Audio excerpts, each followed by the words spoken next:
You're watching TBPN. Today is Friday, May 23rd, 2025. We are live from the Temple of Technology, the Fortress of Finance, the capital of capital. And John, yes, this is our last show in this studio. It is. But the Fortress of Finance lives on. The capital of capital lives on. It's a state of mind. It's a state of mind. It's a place on the internet that we create the Fortress of Finance, the Temple of Technology, wherever we are. And soon it will be in Hollywood, California, the future home of media and entertainment. Once we're done with it, baby. We're bringing media to Hollywood. We got a great show for you today, folks. We got a banger lineup of guests and topics. Wow, we really filled it out. I thought we had 4 people booked. Turns out we have 7 now. It's great. I don't know how that happened, John. We're talking about the information. They profiled us. Abe came down, hung out with us for a full day, wrote and the a very allegations nice piece. are extreme. Yeah, the allegations of bro culture over here are extreme. We'll talk about Apple's AI struggles, Sam Altman's $1 trillion AI device. There's a banger quote in the Wall Street Journal from Berber Gin. And then we got a whole bunch of guests, Jory from Linear, Zach from Curie, Lee Marie Braswell, former colleague of mine over at Founders Fund. Now she's at Kleiner Perkins, coming on to talk about artificial intelligence, some of the seed investing she's been doing. Remember, she was like a seed investor in Windsurf, I believe. Absolute banger. Absolute lineup. dog. And we got Sam Lessin coming on. We got the founder of Lambda. And the great thing, so Sam Lessin, yeah, many people call him Jessica Lessin's husband. Yes. He usually goes by that. Yeah.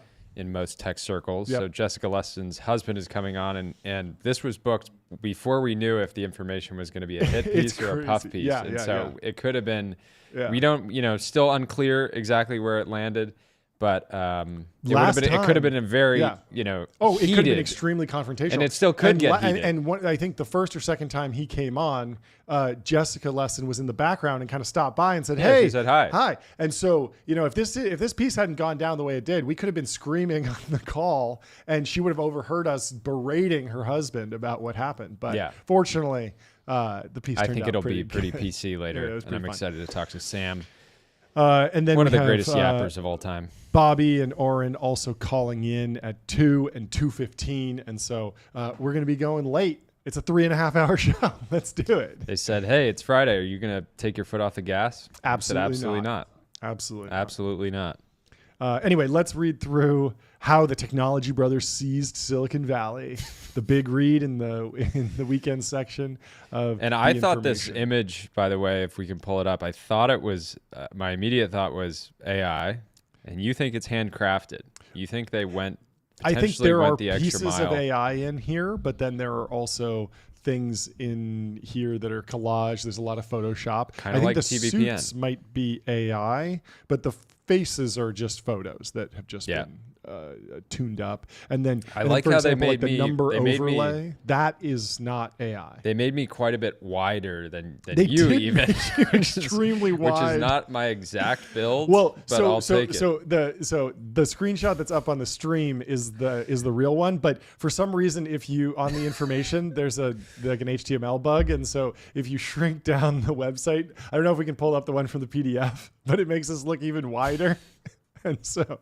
How do you have a PDF, John? Why do you have a PDF? I always make a PDF of everything, of every article, so that we can read through it here on the show. Paid subs. Yes, I am a paid subscriber of the information. But the PDF allegations are flying around today. Anytime the black market is anytime hot that there's right an now. article that people want to read, it shares around. But yeah, he says, at a time when tech has been at loggerheads with the traditional media, the industry elite have gladly accepted a warm embrace from a pair of insidery talk show hosts, John Coogan and Jordy Hayes.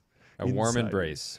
Yeah. That's what we're all about. Part of it is that we typically don't want to have someone on the show unless if we saw them, we'd give them a warm embrace. Yes. So I think that's generally accurate. Right. We try to sort out and not have people on that we want to, get into conflicts with. At some points, we'll have people on the show that we disagree with, but in general, we're trying to have people on that we generally admire, people and respect, on just to fight and argue.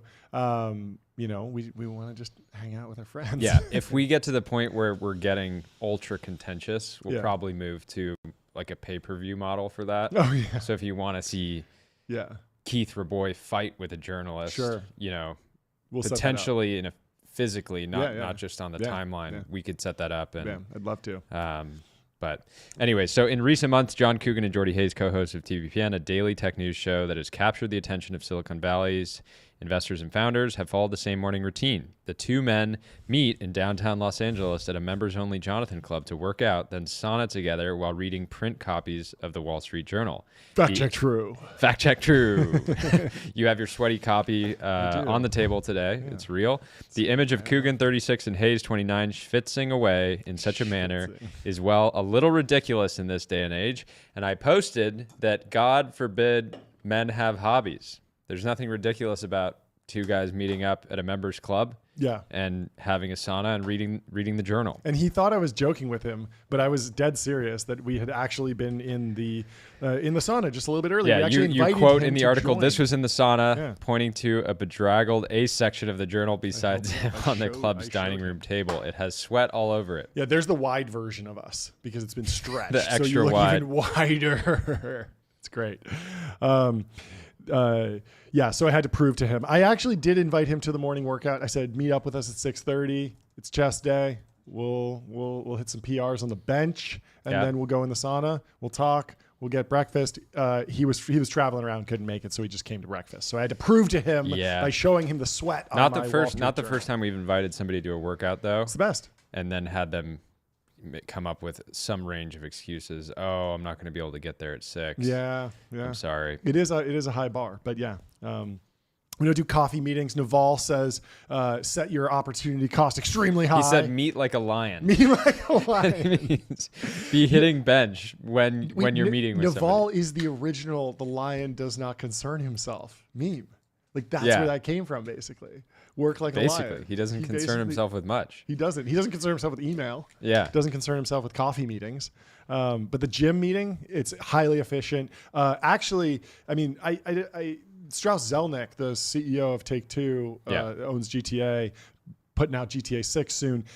He is famous for doing workouts and doing workout meetings. And so I read that book and I kind of adopted that and started doing workouts with Ben and talking to him about the business while we're working out. And it's just a fantastic flow. It's the best way to hang.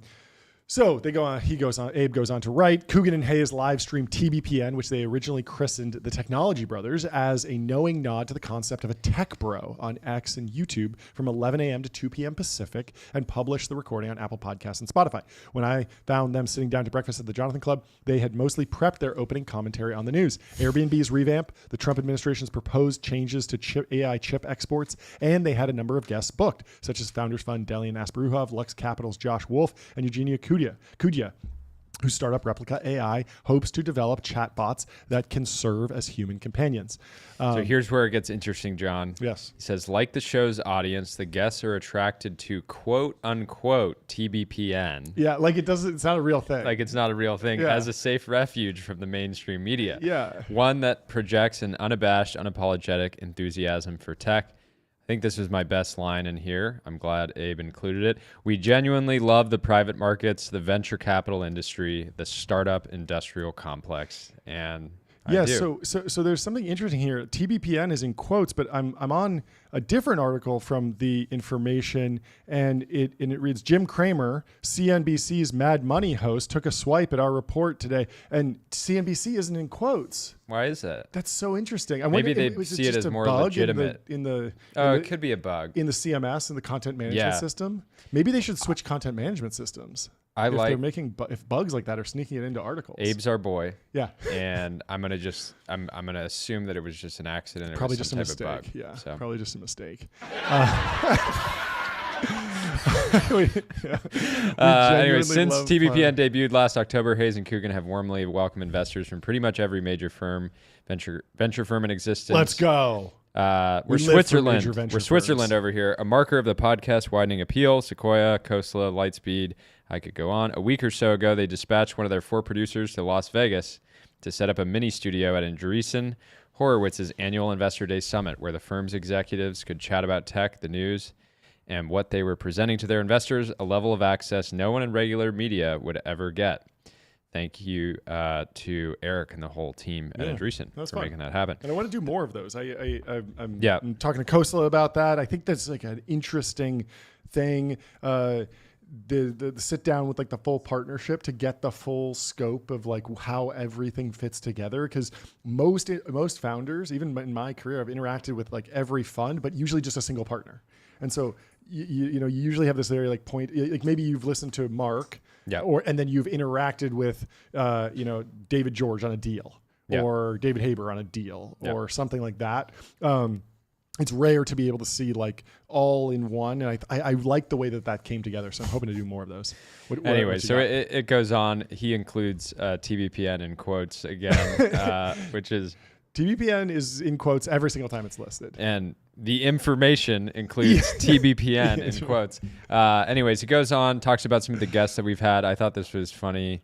Augustus Dorico, whose startup Rainmaker Technology has come on the show, has a sky-high dream of commercializing cloud seeding, process of adding chemicals to the atmosphere to increase precipitation. He's a good writer. Sky-high dream. It's a good line. As Hayes and Coogan have won attention from a swath of the technorati and have achieved a constant social media virality, their audience has remained incredibly niche. While they see X as their main platform, they have just about 130,000 followers on their accounts, and the one belonging to the show on YouTube, TBPN, has only around 7,000 subscribers. It's weird to be like incredibly niche, 130,000 followers. Like, how many you got, Abe? How many? Hey, let's pull up. Let's go analytics for analytics. No, let's go analytics for analytics. When was the last time you dropped a 20K banger on the timeline? Let's check it out. Let's see how wide. Jordy has 100,000 likes on a post. 150K likes. Is that niche? Is that niche? Oh, you know that my Xi Jinping video on YouTube has 3 million views? You know that my analysis of Mark Zuckerberg's metaverse attempts has 8 million views? How niche is that? No, we're niche. We're proud. We're proudly niche. Proudly niche. Yeah, I mean, this is actually something we think about. Is like, It's like there are obvious TAM expanders. Politics is the obvious one, and we've deliberately said we're not going to try and TAM expand. Is Abe watching? Abe's watching. He says, "I demand a rebuttal." Should we let him call in right now? Yeah, let's have him call in. Okay, send him the link. Send him the link. Abe, come on in. Come on in. Anyways, they have no investors and profess to have zero intentions of raising capital, lest those investors He disrupt didn't mention their our plans. incredibly complex corporate structure, because we do have a nonprofit that I don't know feeds why I into an didn't. LLC that feeds into a C Corp. That feeds into the labs, Which is of course owned by Will Manitis. Will Mandis. Will Mandis. This was a fun quote, which I stand by. We could go out and within an hour, I guarantee you, we could raise probably like 15 million, and I believe that would destroy us. I think that's true. So we very intentionally not raised. It would be your final party round. The final party round. Final party round. If the you final could pull party in, round. Because I mean, realistically, we could get everyone, but it would very much change. It would very much change the dynamic of the show. Yeah. It would be less fun. I asked Ramp CEO Eric Gleiman what he found so appealing about the show, and he likened their approach to how ESPN chronicles sports, where SportsCenter has players, coaches, and games to celebrate and explain. TBPN has founders, investors, and developer conferences. They're able to bring to life the personalities, the play-by-play, and capture the zeitgeist. Thank you, Eric. That's a great quote. That's exactly what we're going for. Coogan and Hayes often hear themselves compared to ESPN commentators, but the analogy is sort of lost on them because putting a major dent in their bro credentials, neither watches much sports content. To Hayes, the natural comparison is to Clubhouse, an audio social media app that was popular for a moment during the pandemic. We've taken what the magic of early Clubhouse was, where you could hear an interesting investor or founder talking in real time about what was happening that day, what's in the news, and turn that into a show. Ultimately, TBPN, allegedly, if it exists at all, if it's a real thing, hopes to better capitalize on the same broad truth about tech's relationship with old school media that underpinned Clubhouse. More and more, Silicon Valley has come to distrust traditional journalists, perceiving them as holding an unshakable bias against the industry, part of an undeniable broader shift in American culture against the established media. Many within tech have tried to build their own in-house media operations or have rapaciously thrown millions of dollars at would-be disruptors like Clubhouse. Most such efforts have flopped, amounting to little more than lame public relations. Coogan and Hayes seem to have found their sweet spot. They maintain just enough independence from their subjects, but feel none of the pressure for critical coverage most journalists in their position would. They also get far on their twin blessings of easy charm and boyish good looks. And now this is interesting because charm's it's a little bit of a charged word in my culture. Totally. Irish culture. Yeah. I'm Irish, obviously. For those that don't know, Hayes and Coogan. We're both Irish. Scott's Irish. And so, St. Patrick is obviously a famous snake charmer and charmed all the snakes out of Ireland. And so it's kind of like racial humor. Is this like, is it racial? I don't want to go racist, but it's racial.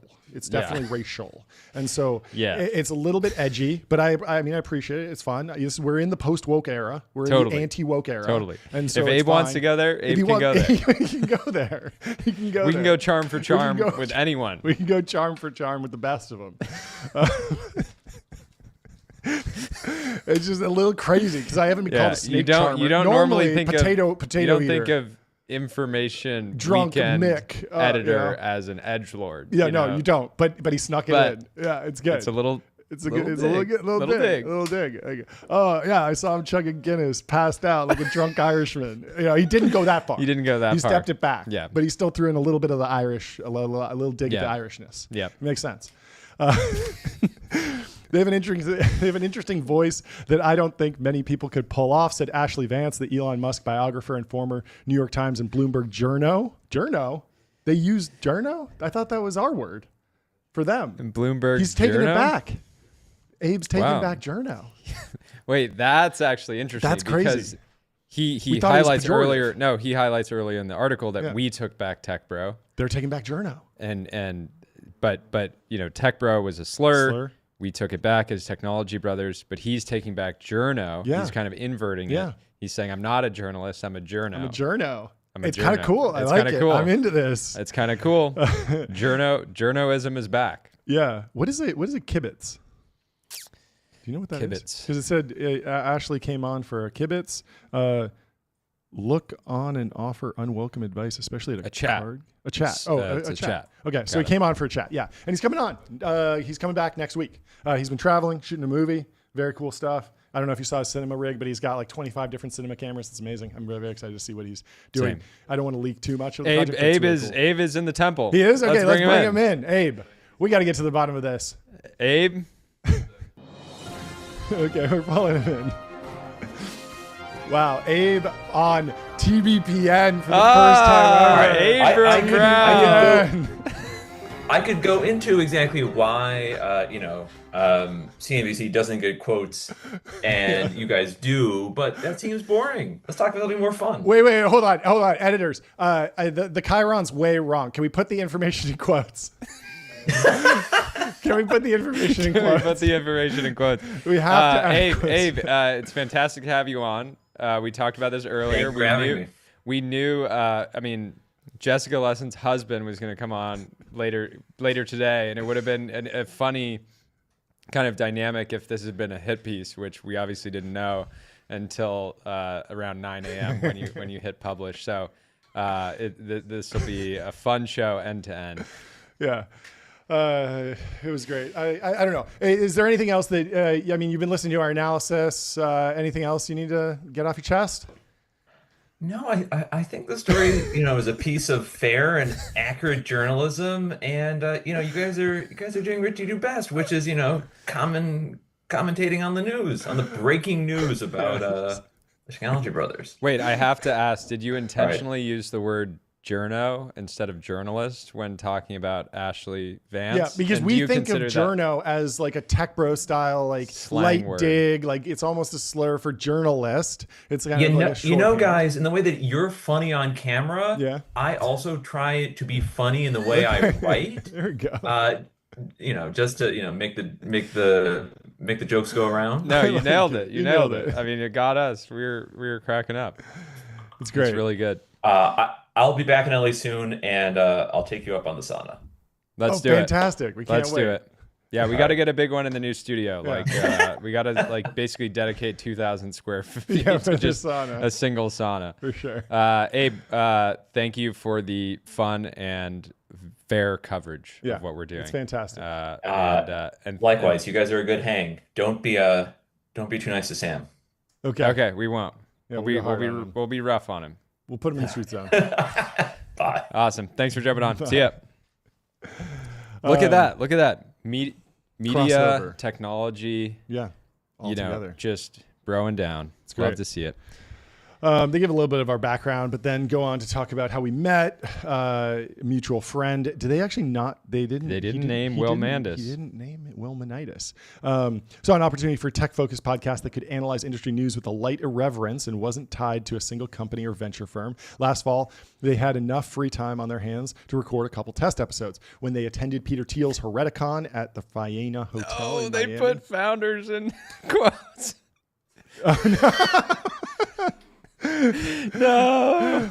They sought out feedback from David Senra, host of the popular Founders podcast, if you can call it that. Wait, did Abe actually tell us why he puts it in quotes? I don't think. He said it wouldn't be fun. He said it wouldn't be fun, which is which is fair. No, I mean, it makes sense. You're introducing this to the first time to your audience. Like, we're giving a hard time, but obviously it's called TBPN. Yeah. It's like if TBPN becomes like driving news and the information months from now has written about comments that were said on TBPN and they're citing us, I imagine that we will become unquoted. We will earn the removal of our quotes. Earn your stripes. Throwing off the shackles of the quotes. I'm excited. That's definitely on the vision board, right next to TBPN Erewhon Smoothie. You heard it here first. We're working on it. He said, goal. David Senra previously advised Coogan on his YouTube channel. This is funny because it was very, very informal, but I did learn a ton from David. I remember the very first time I talked to him, I was doing my YouTube channel very much part-time on just one day a week on the weekend. When I was bored, I'd just put up a video and I did one a week. And it was growing and it was doing well. And I was just wait, you have this podcast that's this was pre deal. This is pre Invest Like the Best partnership and pre meeting Patrick and stuff. So the show was pretty small at that time. And I was like, wait, you do this full time? And he was like, yeah. And he swore you know a this bunch. too. Like, I was one of the first advertisers on Founders Podcast. I had no idea. For Capital. No way. Yeah. I was like one of the first one or two. And I certainly won't mention it here, but, and the funny thing is I had actually reached out to David, and I really didn't, I listened to the first episode and I reached out to him and I was like, would you, this was at a time that was like every tech company should be a media company, which I don't agree with anymore. But I was like, would you consider like joining? Like he told me his ad rates, and I was like, well, what if we just like acquired Founders? And in hindsight, that was like such a ridiculous thing to ask, because David never, under any circumstances, would have done that or anything like it. Nor would it have been good for the show. But yeah, at that time, it was like very, very, you know. Yeah, no, I remember getting on the phone with him, and he was telling me, like, I was like, do you do this like full time? Like, how do you even make that work? He was like, and he swore a bunch. He was like, absolutely. Like, I don't do anything else. This is all I do.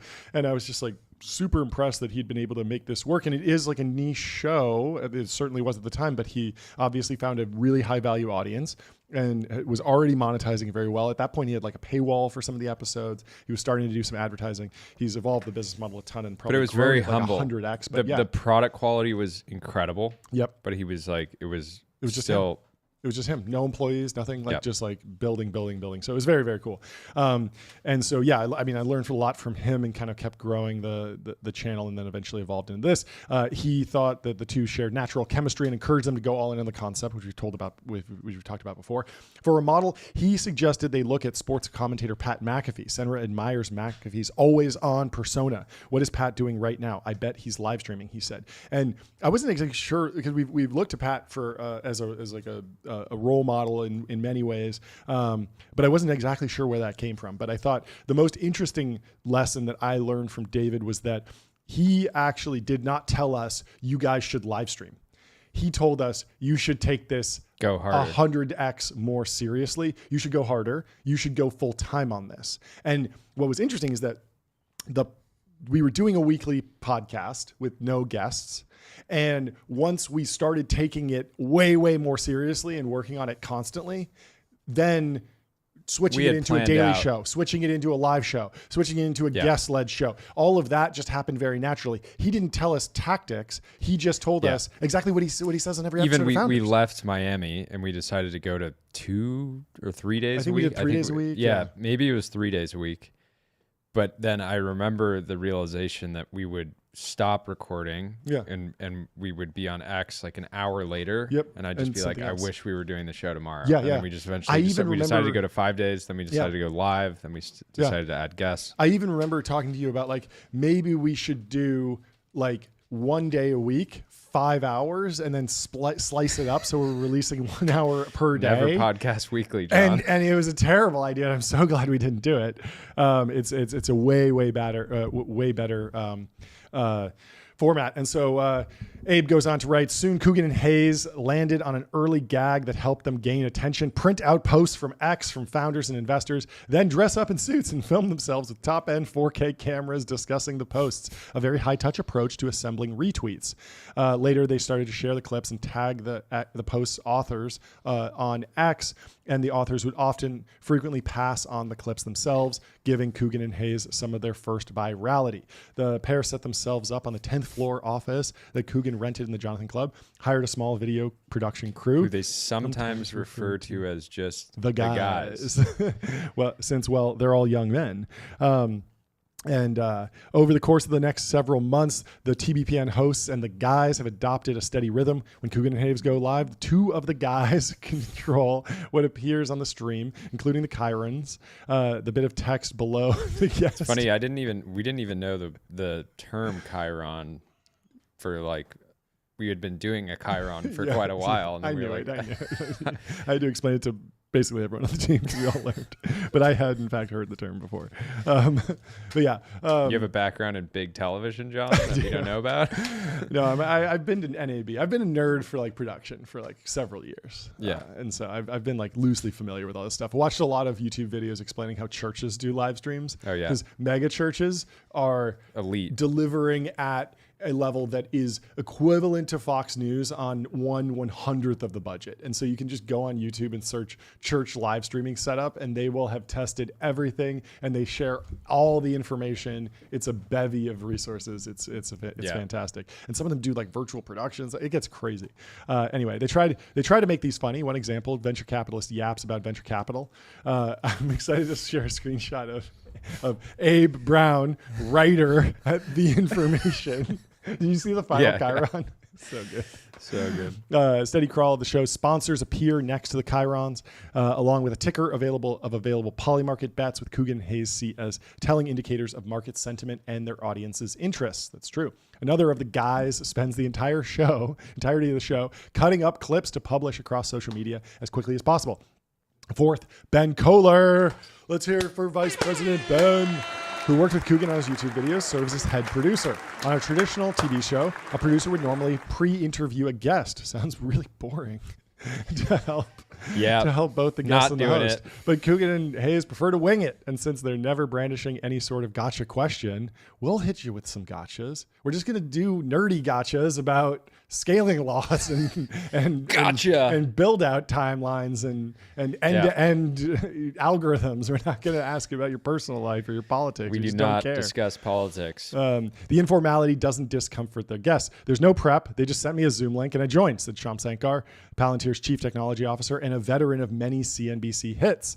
To fill the guest spots, Coogan and Hayes tap their Rolodexes and industry connections. Unsurprisingly, they've started to get inbound requests. We're at the point where we're getting 20 pitches a day from PR firms, Coogan said. We turned down 95%. His rejection method is simple. He goes to X and checks whether they've shared what they've shared recently, their number of followers, and whether they follow the same people. Yeah, I'm generally looking for like, are they tapped into the news? Are they following technology stories? Are they I wouldn't say this is one part of the process, but certainly we've had people on that don't have a presence on X, and we actually want to do a lot more of that. Yeah, totally. But if you're just getting a pitch instead of a warm introduction, it's very hard to get a pitch from someone that's very dry. And then, because every once in a while there's someone who is interesting that just happens to have a stale PR team that's kind of pitching broadly, and that you got to kind of just deal with that. But most of the time, if there's just some stock, like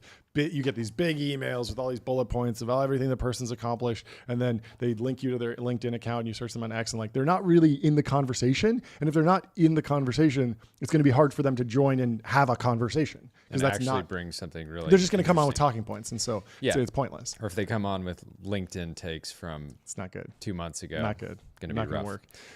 Hayes and Coogan delight in their shtick for the show, which includes opening bottles of Dom Perignon to market's growth, a constant tongue-in-cheek shilling of ramp, which makes expense account software that would exasperate many madmen, but not us. Not us. Switch your business to ramp.com. Save time and money. Just do it. We had a whole running gag with Abe the entire time. We probably pitched him Ramp 7 different times. At least. At one point, I introduced him to Eric over at Ramp, and then I immediately followed up, acted like I took him off the email thread, and told Eric, here are the talking points we're sticking to. You got to post that. I got to post that. and it was just a whole bunch of details about Ramp and how... Abe at one point said, guys, I don't care about expense management software. Please stop pitching me. Something to that effect. And we said, well, a lot of Ramp customers felt the same way at some point. But once they understood just how much time and money they could sit... We had so much fun with it. It was great. So much fun. Thanks for being a good sport. Yeah, he was a good sport about it. And a preference to always appear in suits, their visual trademark. Coogan gets his suits from a tailor whose identity he wouldn't reveal. Hayes likes Jay Muser, a New York-based, I guess they're a brand now, but they are primarily a tailor. It's Laura Piana Fabric. So you assured me. I guess me and Jamaat have that in common. Watch peeking out from beneath the Audemars Piguet. Doxed. They doxed your watch. They doxed my watch. They doxed your watch. The suits are a little dig at Silicon Valley's preference for the informality of Cotopaxi, which is that how you pronounce that? I've never heard that before. Never worn it. Coogan hopes they serve another purpose too. It's going to make it easier to appeal to a public company CEO who's running TBPN. Oh, we got single quotes now. We're upgrading. Oh, because it's inside double quotes. He still hit the quotes. Got us. He got us. I was so excited that we were halfway to no quotes. Yeah. We were getting double quotes. Now we're getting single quotes. The next thing's no quotes. By his PR team that's maybe more conservative and more risk averse, he said. So when they pull up an example, they see a very clean package and everyone's in suits. And that's true. I want to be a place where big public company CEOs can come on and it doesn't feel like we're disheveled, not taking this seriously. It needs to be brand safe, even for big tech companies that want to, uphold a very serious brand standard that they would feel comfortable on Bloomberg or CNBC. They should feel comfortable here as well. The external appearance. That's the external appearance, at least. This is when he's putting us in Oh, the truth in the zone. truth zone. Putting us in the truth zone, Abe. Internally, the atmosphere is decidedly informal. When the show wrapped on the day I was at the Jonathan Club, Coogan and Hayes casually stripped down to their boxers in front of me and the crew, changing into t-shirts, shorts, pants, and sneakers, and then issued a few instructions on finishing the day's production and preparing for the next day's show. Well, he got us, John. We're schwitzing. We do at times wear normal clothing. We do. Waving goodbye to the guys, we loaded into Hayes' Mercedes-Benz G-Wagon. Wow, he didn't even say the most important part. It's an AMG. It's an AMG. It's a G63. Yeah, it's a really important detail. Leaving that out, that feels intentional. Trying to take you down a peg. Could be a G550. Totally. Yeah. I like it though. It's more subtle. Good. Yeah. It's subdued. He's just leaving it open. Could be any type of G-Wagon. Yep. And we drove Abe over to Hollywood to see our new 4,000 square foot studio that we just signed a lease on. Abe says it dwarfs the size of the current set they have in the Jonathan Club. We are in a very small space on this set, and they're looking forward to the increased flexibility it can give them, including the ability to get up and walk around while streaming and basically screaming too. Yep.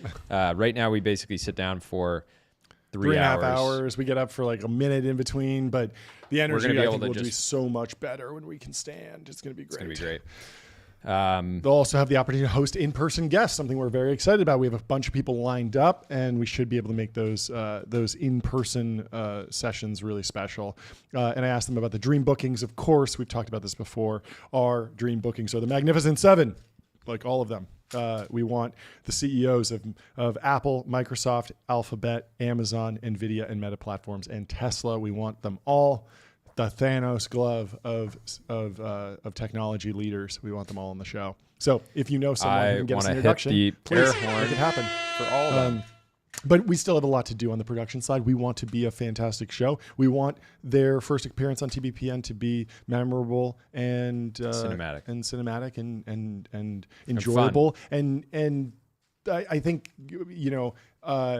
and most importantly, I think it's less about like asking like the hard hitting questions. It's more like, what are the questions that the investing community actually wants to hear? How can we dig through those and drive those questions that move markets? That's what's most important. Yep. And so the questions are less gotchas about random things that don't really matter to earnings, which is what a lot of the news has become in tech and business, because the audience are not investors. We want to focus on the questions that investors actually care about, which is more often, how's CapEx looking? Which is like, is that a gotcha? Well, for some companies it might be. If their CapEx is looking rough, it might be. Satya says we're happy to be leasers. Is hitting him with a question about his pivot away from data center build outs a gotcha? Certainly not to a normal person who doesn't invest in the stock, right? But to someone who really cares and owns a lot of Microsoft stock, it's probably pretty important. Anyway, it might be easy to design a show that would appeal to one or two of them, but it would be difficult to do one that could attract the entire set. They've all done podcasts, but there's no podcast that has done all seven. And says Coogan. That's me. On the drive over, Hayes mentioned a dream prop for their Hollywood set. He and Coogan have already have a small gong in their Jonathan Club that they ring on the show when talking about a company's notable achievement, but he would like to buy an even bigger gong. Looking around at the Hollywood studio, he could see how nice an extra large version might look. Yeah, we finally have the space for it, he said. Oh, what a fun piece. Oh, I can't wait. We need a 50-foot by 50-foot gong that requires a group of people to stop it from ringing when you drive a car into the gong. We do. We're working on it. What should we move on to? The main thing we have to cover. So yesterday, X was a nightmare. Yep. DMs weren't working for a lot of the day, which was rough for us on the show. Apparently, there was literally a fire in the data center. So a fire broke out Thursday morning at a data center in Hillsboro, Oregon, leased by Elon Musk's X, forcing an extended response from emergency crews, according to multiple sources who spoke to Wired. The sources required anonymity as they weren't authorized to speak publicly about the company. Firefighters arrived at Hillsboro Technology Park in a suburb west of Portland at 10:21 a.m. Man, John, Portland, Oregon, vandalism. You think this is, you call an arson? I have no idea. I don't even know how you vandalize or commit arson in a data center. They seem pretty locked down. Every time I see Portland in a headline in tech, it's some type of... This is pretty advanced stuff to figure out where the data centers are. Okay, I'm sorry. If you're extremist and you want to bring a bunch of gasoline into a Will data Manitis posted that whole thread about shooting the transformer and taking down all the electrical infrastructure, and how you can basically take out the energy infrastructure with just small arms. So like an AR-15 shot at a transformer can take off a whole piece of the grid. And so you would think that they'd go after that. I don't know. It's very, very, very odd. Hopefully they sort it out quickly. Yeah, so it's interesting. So before... Teslas have been setting on fire, so maybe X data center is So this is interesting. So before Elon bought Twitter, the company had 3 data centers in Sacramento, Portland, and Atlanta. This ensured that if one data center went down, traffic could be shifted to the other 2 and split, so no single data center was overwhelmed. Around Christmas Eve 2022, Musk shut down X's data center in Sacramento in an effort to cut costs. The company experienced a major outage in the wake of the shutdown. Over the next 6 months, the company moved more than 2,500 server racks from the Sacramento facility to data centers in Portland and Atlanta. So it sounds like they have 2 core data centers now. Okay. I want to rip through a bunch of stuff really quick. I'm just going to rip through this stuff. Donald Trump just signed an executive order about nuclear. And so we're going to try and have some folks on very quickly and slot them in. Might be 2:30, but I'm talking to some nuclear folks about coming on and breaking it down. I haven't even had a chance to read it yet, but it's out apparently. I don't know if you want to dig into that. I also want to give you the final analysis on Apple's AI struggles. We've been dipping our toe in and out of this story all week, but Ben Thompson had a great summary of the problems with Apple's AI strategy, and he sums it up in these bullet points, which are really rough. 1, Apple's head of software engineering didn't believe in AI.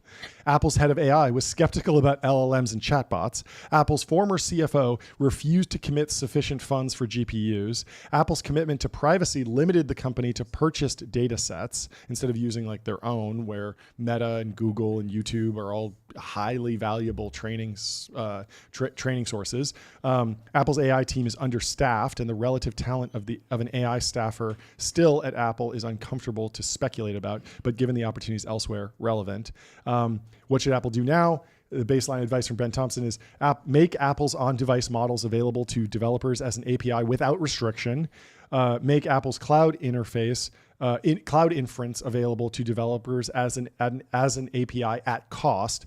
Allow Siri to be replaced by other AIs, perhaps for subscribers to those AIs who would revenue share with Apple. So you could bring ChatGPT into I bet for the access to the Siri button, Apple could get 50%. 50% up from their typical. Yeah, tax. I mean, just hold an auction. Hold an auction and be like, hey, we're just not going to hit this out of the park, so we're just going to auction it off. It'd be great. They have precedent of selling the search bar. Right. Yeah. Why wouldn't they do? Anyway, the other news is people are now speculating about the exact device that Sam Altman and Johnny Ive will be building together at OpenAI with the IO acquisition for $6.5 billion. Swix, who's been on the show, says they literally copied Avi Schiffman. $6.5 billion for what Avi Schiffman built in the cave with a box of scraps, quoting Iron Man, of course. And there's an old video from Avi pitching the first friend, and man, I mean, what a throwback! I remember this. This is what I was 2023. saying. I think on Wednesday or Tuesday, it was like, Yeah, this could end up being extremely validating for Totally. Avi Yeah. and friend. yeah. If and he ends up nailing. I mean, to be clear, he's also, I think, focused on a much different use case. I agree. Like I agree. Friend.com. I agree. It's building But a I mean, companion. to be fair, like the bear case for Friend is that they wind up in the same position as Pebble, which is that they do the discovery to find out that smartwatches are a good thing. And then Apple comes out with the Apple Watch. They just leverage integration and it's just a much better product. And then Google didn't need to buy Pebble. They just created the Samsung Galaxy Gear or whatever, the Samsung watch. And so the existing hardware manufacturers, they haven't had to buy companies. And so they've wound up putting like a lot of there's not a winner in independent smartwatches. And so if there is a pioneering new format and OpenAI has a serious hardware product in the space, and then Apple copies it quickly, and then Samsung copies it quickly for the Android ecosystem, you're kind of left out to dry. So obviously I'm pulling for him, and I hope he can wind up navigating it and counter positioning in a way that he creates something that's truly disruptive. But it is serious business right now. But Augustus sums it up well. He says, "I have no stake in SFAI hardware, but this seems right, and it's the giant going up against Avi Schiffman and Friend.com. So good luck to him." But yeah, the current prototype is slightly larger than the AI Pin with a form factor as compact and elegant as an iPod Shuffle. One of the intended use cases Shuffle really is was a magic People product. loved it. Yeah. Were you kind of too mature for a Shuffle? I don't know if I ever had one, but I think it was more like a poverty problem. I don't think I had the money for it. But it was very much like an accessory. Didn't inspire you to grind? Yeah, I should have been grinding harder. But honestly, no, you know what it was? I was too much of a nerd. So I had something called like an iRiver, which was like that's kind of what I was. Very unique thing that like it was technically more advanced than the iPod at the time. These. Like I had one that had a color screen that you could watch movies on. It was like a 2-inch screen, and it was well before the iPod video came out by like a year. And so the release cycle was high. It was faster, and you get newer tech, but it was like borderline unusable because there was no focus on user experience. And so the company wound up kind of just not ripping. What else? Sam Altman. There's an exclusive in the Wall Street Journal by Berber Jin. A quote in here about what he's planning here. And we just got to read this one quote. Altman suggested that the $6.5 billion acquisition has the potential to add $1 trillion in value to OpenAI, which is such an insane thing to say. It's so crazy. But at the same time, how much is Apple worth? If you get a play in that space, like yes, $1 trillion of market cap is totally up for grabs. And so I think it's like, it sounds ridiculous. It sounds like over the top, but that really is the expected value. And so when you think about it as like, what is that? A 0.6% or 0.65% chance at $1 trillion, probably worth 6.5 billion, right? In equity. And so that's the deal that they made, was that, hey, we're going to get this team that's going to run really hard at this. If they hit it, it's low probability, probably, a couple % chance that they pull it off. But if they do, it's $1 trillion. So it's totally worth the high number. At least that's probably like, that's one way to do the discounted cash flow and like the valuation. And we've sliced and diced the 6.5 billion a bunch of different ways. And I think we both came away with this idea that like, it's not as crazy as it sounds. It's 2% of the company. You're getting a great executive. You're getting a whole team. And like, it seems like a big number. They haven't shipped anything yet. That's crazy to buy something that doesn't even have a product for $6 billion. But when you think about the market, the opportunity, things start piecing together, and it could wind up looking very good in hindsight. But who knows? Anyway, I don't think there's anything else we need to go into before we bring in our first guest. We got Jory from Linear. Let's bring him in. How you doing? Hey guys. Welcome to the show. How are you? We're great. Good. Having fun, reading through the information, looking at the new Sam Altman IO acquisition. Do you have a take on the new device? What do you want to see in the world of AI hardware? I don't know, to be honest. Let's see when like things start shipping and like how things like evolve. Yeah. It's been. Have you had a chance to play with like any of the it's previous great to devices? see like I've again like in a like driver's seat and like Totally. on the news like doing interviews and so on. So I think like it's like I had a break for like whatever like 4 years or like so. It's been a while. It's Yeah, more like he's John been in called stealth. out it was like Yeah. very strategic Yeah, to yeah. go have him do a big interview at Stripe Sessions and then immediately the next week, come in with this massive announcement. But I'm excited to see. I think every technology. Call that a coincidence in my parts. Yeah.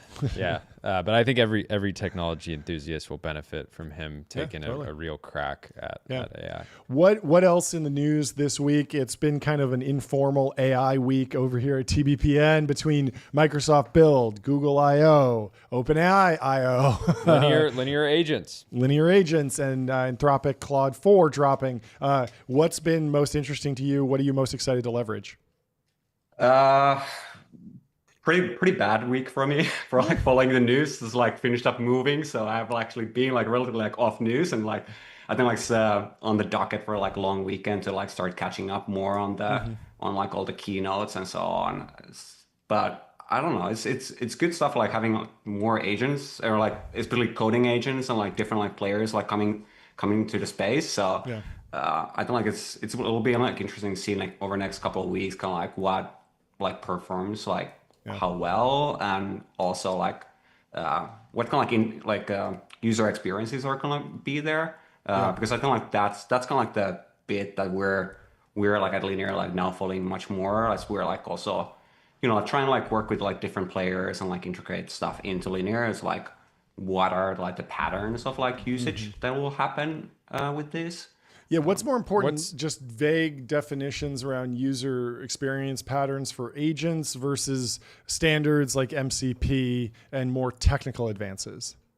Yeah, I mean, like those are like very two different things. I think like, like MCP and like open standards, like that's like personally, I'm like very, very like pro, of course, as an engineer. But it's been something like I think like we kind of like lost in like last decade of like the big platforms owning more and more on their like own, like trying to like hoard everything. But like now things are pretty much like being pushed out in the open.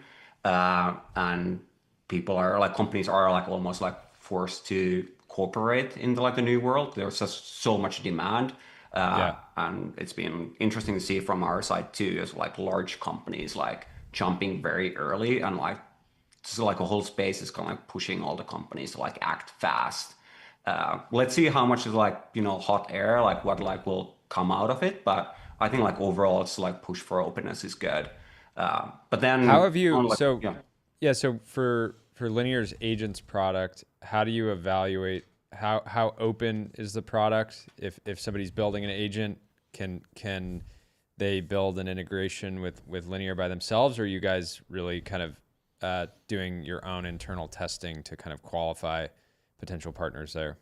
Yeah, we're kind of like looking more on the promotional side, I would say. Like we believe in like open APIs and like trying to like have people access, but then I think like the when it comes to like security and these kind of things, it like comes more on like what do you like promote? Sure. Yeah. Yeah, I mean, at the same time, like if I get a really amazing agent that just can puppeteer my mouse and keyboard, you can't really do anything about that. Maybe you throw up a CAPTCHA, but agents are going to be able to solve those pretty quickly. And so at a certain point, you have to think like there's a reason why you have an API. There's a reason why you have an MCP server. There's a reason why you have maybe an agent integration. But are these like temporary steps in your mind, or do you think that there's real durable value to an agent, like a standardization, something that you build in house, some sort of protocol or standardizing against things versus just MCP? I kept coming back to like, can't the LLMs, if they're really so smart, can't they just use websites? But what's your take on that trend? Yeah, it probably comes to like down to like the user experience that you want to like offer. So, like controlling a computer or like VM or whatever, like that's the kind of like the ultimate like band-aid to like everything. Like it allows to do everything, but it's still like it's not purpose built. But and like MCP to a degree is like a little bit like similar. It's just like a way to request response like calls and get the information in and like share that. But then it's more about, I think like in our mind is like what is the experience like inside the product that like you're gonna offer that maybe is like specific to that product, and how does that work? Like today, like our implementation is like, somewhat like rudimentary that we would expect. Like agents look like regular users, but it's not very exciting to see the progress of the agent when they're like posting new comments in the thread. That's a little bit of a hack that you kind of like have to like live without, while we still like see what's actually like required and like what can we like build to like better like support like the agent developers, like what's gonna like experience to like give them. Of course, like we're like looking at this from the lens of like linear, of course, like running the company and like building the product. But it's also like it's interesting to see how where does the invocation of like agents happen? Like, is it like your CLI? Is it like a text editor? Is there like some kind of like web tool or like the desktop app? Of course, like for us, it's like it's pretty natural, like being like close to like where you work, so like integrating into that workflow. And I think like that's why a lot of like these like smaller companies, especially, are pretty excited to like build in linear because they're already using linear themselves. What agent gets the heaviest usage internally at Linear today? I think it's been like a couple of the coding agents, but those were like the first ones to to the market. No, I mean not even. I mean specifically like your team at Linear. Yeah, like coding agents or. Well, I kind of like mentioning names because like of course we don't have a horse in the race. We're just the interface for this. I love horse races, and I love having horses in races. Yeah, Pat, pick a horse. But like it's changing like every week. So like you said, like there's like a lot of like new agents that like came out this week from Google and like OpenAI and so on. So like this kind of like it'll be like interesting to see like how those like play out, and we're like looking for like working with like all of them, of course. But I think like beyond, I think like currently the focus is a lot on just coding agents. Like it's natural because there's a lot of like value to be created over there. But I think like in the next couple of months, we'll start seeing much more like non-coding agents like augmenting like in alongside with the coding agent. So you might have a task where you have a like a feature flagging like agent, coding agent, and I don't know, like who knows, a marketing agent like helping you out, like to write the changelog blog post or and so on. Yeah, that makes sense. Are there any other AI features that you're implementing that feel like Windsurf or Cursor for project management, like something that like lives in linear alongside, but it's not that asynchronous? Because in coding, we're seeing a lot of like there's synchronous AI and there's asynchronous AI, and these two different patterns, and it feels like the market's bifurcating, but no investors want to admit that because they want to say it's going to be winner take all. But in fact, we're seeing two different paradigms kind of emerge, or maybe even three different paradigms emerge. What are you seeing on the project management side? Yeah, that's I think like the agents are roughly, especially in our case, are tied to issues or tasks, and that's kind of like the interface for them. Outside that, where of course, like linear is not only like issue tracking tool, it's like for project management, like organizing like your work at the company level, not only like an individual level. So, and that's where kind of like have like a separate work stream of we're building our own like AI tooling around that. How can we augment the project managers and like the product leaders to like do their work better? And that you could like imagine looking a little bit more like a Claude or Cursor, like alongside your linear data.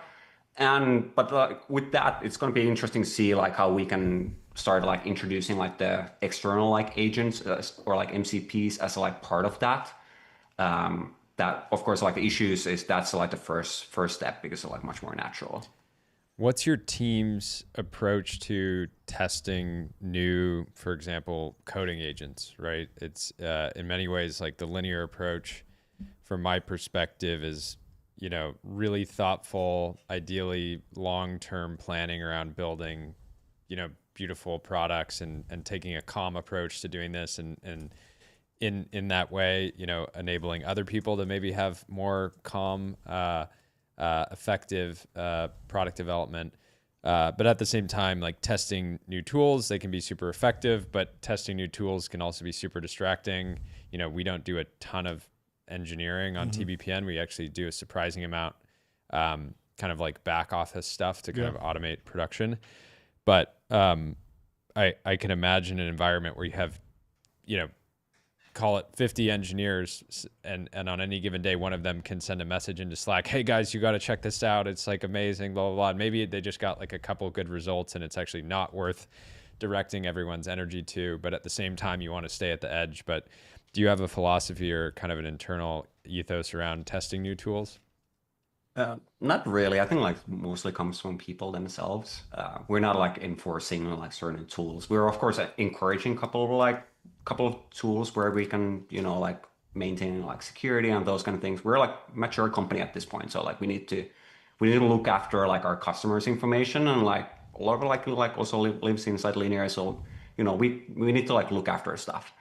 But when it comes to like new tools, like the team is like looking at the news the same way we are and like trying out stuff. And I think it's a little bit more, so you put out like Linear's way, it's a little bit more calm.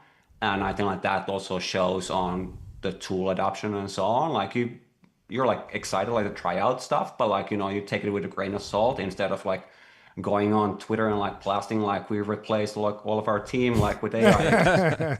I mean, like that's one way to do it, but like, that's definitely not us. Nothing against that either, but yeah. The Klarna method. Not naming any names. I said it. I respect it. It's good marketing. But it's not for everyone. Yeah, I don't know, like that's being like overall, like when it comes to developing AI tools, like we started like when like everyone else started like a couple of years back when like the first GPTs like came out, and like tried to do stuff and like, you know, tried to build a chatbot and so on. Like, but I think like very early on, like we realized like, well, you get to like whatever 60-70%, but like then it's like falls apart, the experience, and like it's not, and then it's really like hard to figure out like what's actually the path to get to like the 95% where you want to be. This is the Apple problem. You Linear and Apple have similar sort of like desires for perfection, right? And generative AI is in many ways completely imperfect, right? And unreliable. So that's an interesting challenge. Yeah, but we built a few things. We shipped a few things. We didn't make maybe like the biggest fuss about it. We're not the AI powered like issue tracking software raising like gazillion like dollars. But now raised from customers though. Yeah, and I mean, like in the end, like they want to get their work done, and like, do they want to like buy hype or do they want to like buy product? Yeah. Maybe today, like you want to like buy more like AI, and that's really what we're seeing, like a lot of like demand for AI solutions, and like now we're heavily investing in that. Like, and that kind of like we did a course correction over like the last like roughly 6 months ago, when I think like the tools has got so much better. Like for me personally, I was like on parental leave and like when the DeepSeek like came out, and like just trying like the thinking mode was just like a light bulb moment. Like I think interesting. A little bit background on that. I think it's just because of like Linear's philosophy is like try to build really like, you know, snappy, like purposeful tools. Like we always like chase the millisecond and like try to get something like really fast. And when it comes to like LLMs, like you have like inherent latency to it. Yeah. So it just felt like, how do we bind this like weight into the product that's instant? Yeah. And I think like now with the new like thinking modes and so on, like that has changed the like user like what people expect, like that Totally. paradigm, and now we can like build towards that, and like people expect it to take a little bit like more time, and there are also like more UI patterns to support that, but like you get a lot of value out of it. Totally. Well, yeah, check out some of Google's launches from earlier this week. What was it? They were doing 3,000 tokens in like half a second. With the diffusion models, Yeah. Very cool. Anyways, this was awesome. Congratulations on the launch this week, and come back on again soon. Yeah, hopefully. Yeah. Cheers. Thank you so much.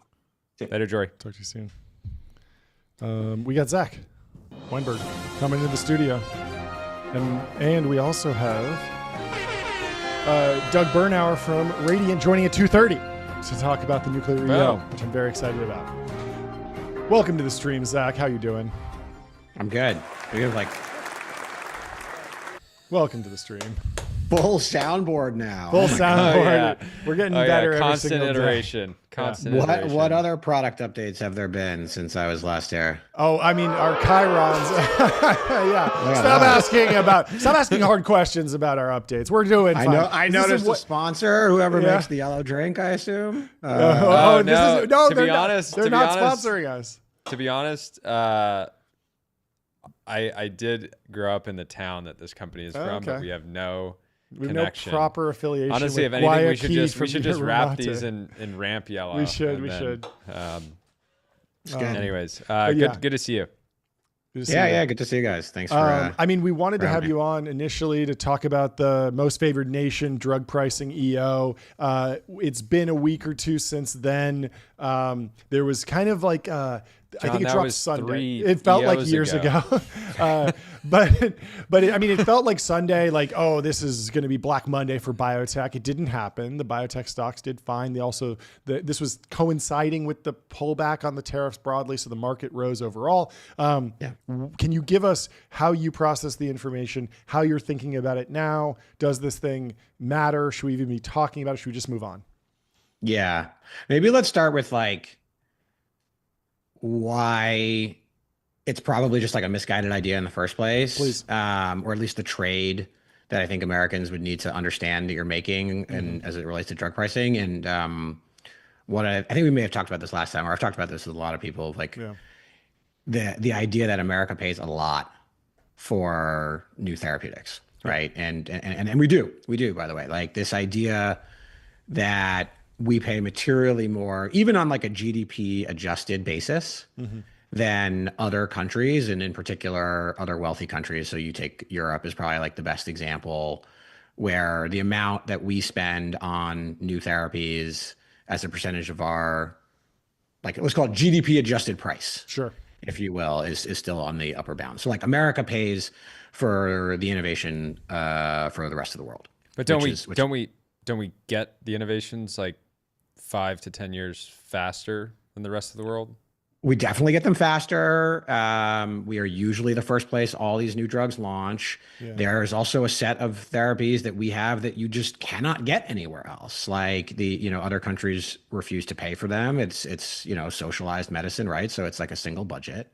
And then there's also the factor of the rebates, where the headline price that you see quoted in America is not what Americans typically pay, even if they don't have insurance. So you might see that some like Alzheimer's drug is 10 times or 100 times the headline price in America versus Japan, but realistically Americans are paying 3 times more, 5 times more, which is still a lot. But it's not the scary number that people often quote. Personally, right? 100%. I like paying more for drugs because it inspires me to grind harder. Yeah. Right. I think many Americans Wait, which feel drugs the same are we way. talking about here? Therapeutics. Caffeine, nicotine, Right. creatine, protein, testosterone, mostly. Protein. Yeah. Full just TRT juicing before the show. Yeah. No, so like we do pay more, was where I was going on a net basis. Yeah. Like when you add in all the discounts that are given out, it's not as bad as it makes it seem. But obviously, like when you read about it in the headlines and they're like, oh, this drug's like $65,000 a year, that is the list price. And so, the media doesn't understand net pricing versus list pricing. And so the headlines are much more sensational than they actually are in reality. But yes, the delta still does exist. And we do pay more. Now, part of the reason why we pay more is because if we don't do it, the drugs don't exist. Yeah. And I just think that little like piece of this is really hard for most people to understand, which is like biotech. There's this really amazing analysis that was done by RA Capital, which is like a giant biotech venture fund. And we had one of their principals on I think the Monday after. Super sharp group, top 5. You know, do mostly publics, but like this is like a expert group in therapeutics. Yeah, we had Tess Cameron on. Yeah, and they have like a few hundred people. Their founder, Peter, is super sharp.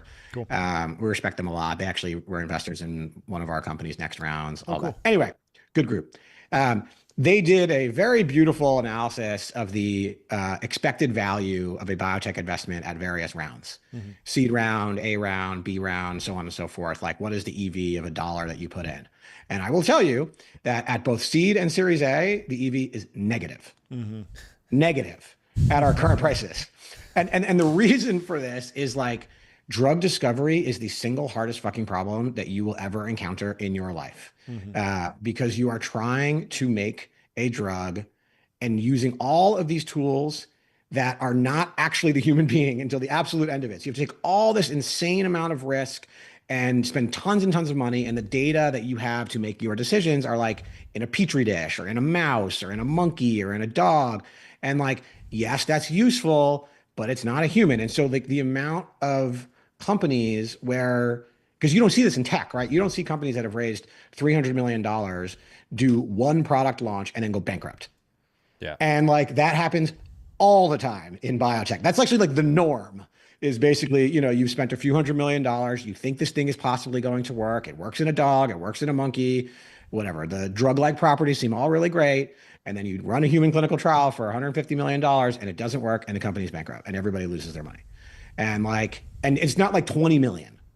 It's like hundreds of million. So, you know, biotech is a expected value negative investment business, even at current prices. And so what that means really quickly, is that just a power law thing where the best biotech venture funds are doing great at seed and Series A? And just like, you know, there's plenty of funds that I could point to in consumer SaaS or enterprise SaaS that are terrible and negative EV, right? I don't think you could point to the asset class being negative EV. True. Right? Like, okay. Yes, there's always a skew in the results, but here we're talking about the entire asset class is negative EV. Okay. And so if you're on the front end of it, great. But like, you know, it's rough. You stick it in the middle, you lose money. In tech, I don't think you get the median fund in tech and you lose money. Like it doesn't, no. Yeah. So you got median fund might be like 1.5x or something. Exactly. Something. Yeah. So it's not shifted this way. The whole category. Why is it shifted this way? There's a bunch of reasons. The biggest one, in my opinion, has to do with this concept of called like better than the Beatles, which is basically like, it's a very simple idea when it clicks for you. When I try to launch a new drug, the thing that I have to beat in terms of its efficacy, like how good of a drug is it, is the current standard of care, meaning what a patient would get if this drug didn't exist. So it's not placebo. In most cases, it's not like a water, sugar pill, right? Sure. It's like the current thing. And so as we get better at treating the current thing, the bar gets higher. So it actually, like the better we do at drug discovery, it gets harder, not easier. We should do that with payroll software. Unless you're better than the best payroll software, you shouldn't be allowed to promote your product. Well, and even more, like here's the crazy part. You shouldn't be allowed to launch. You shouldn't be allowed to launch. Here's the analogy. You wouldn't be allowed to launch the product. Okay? The government would say, no.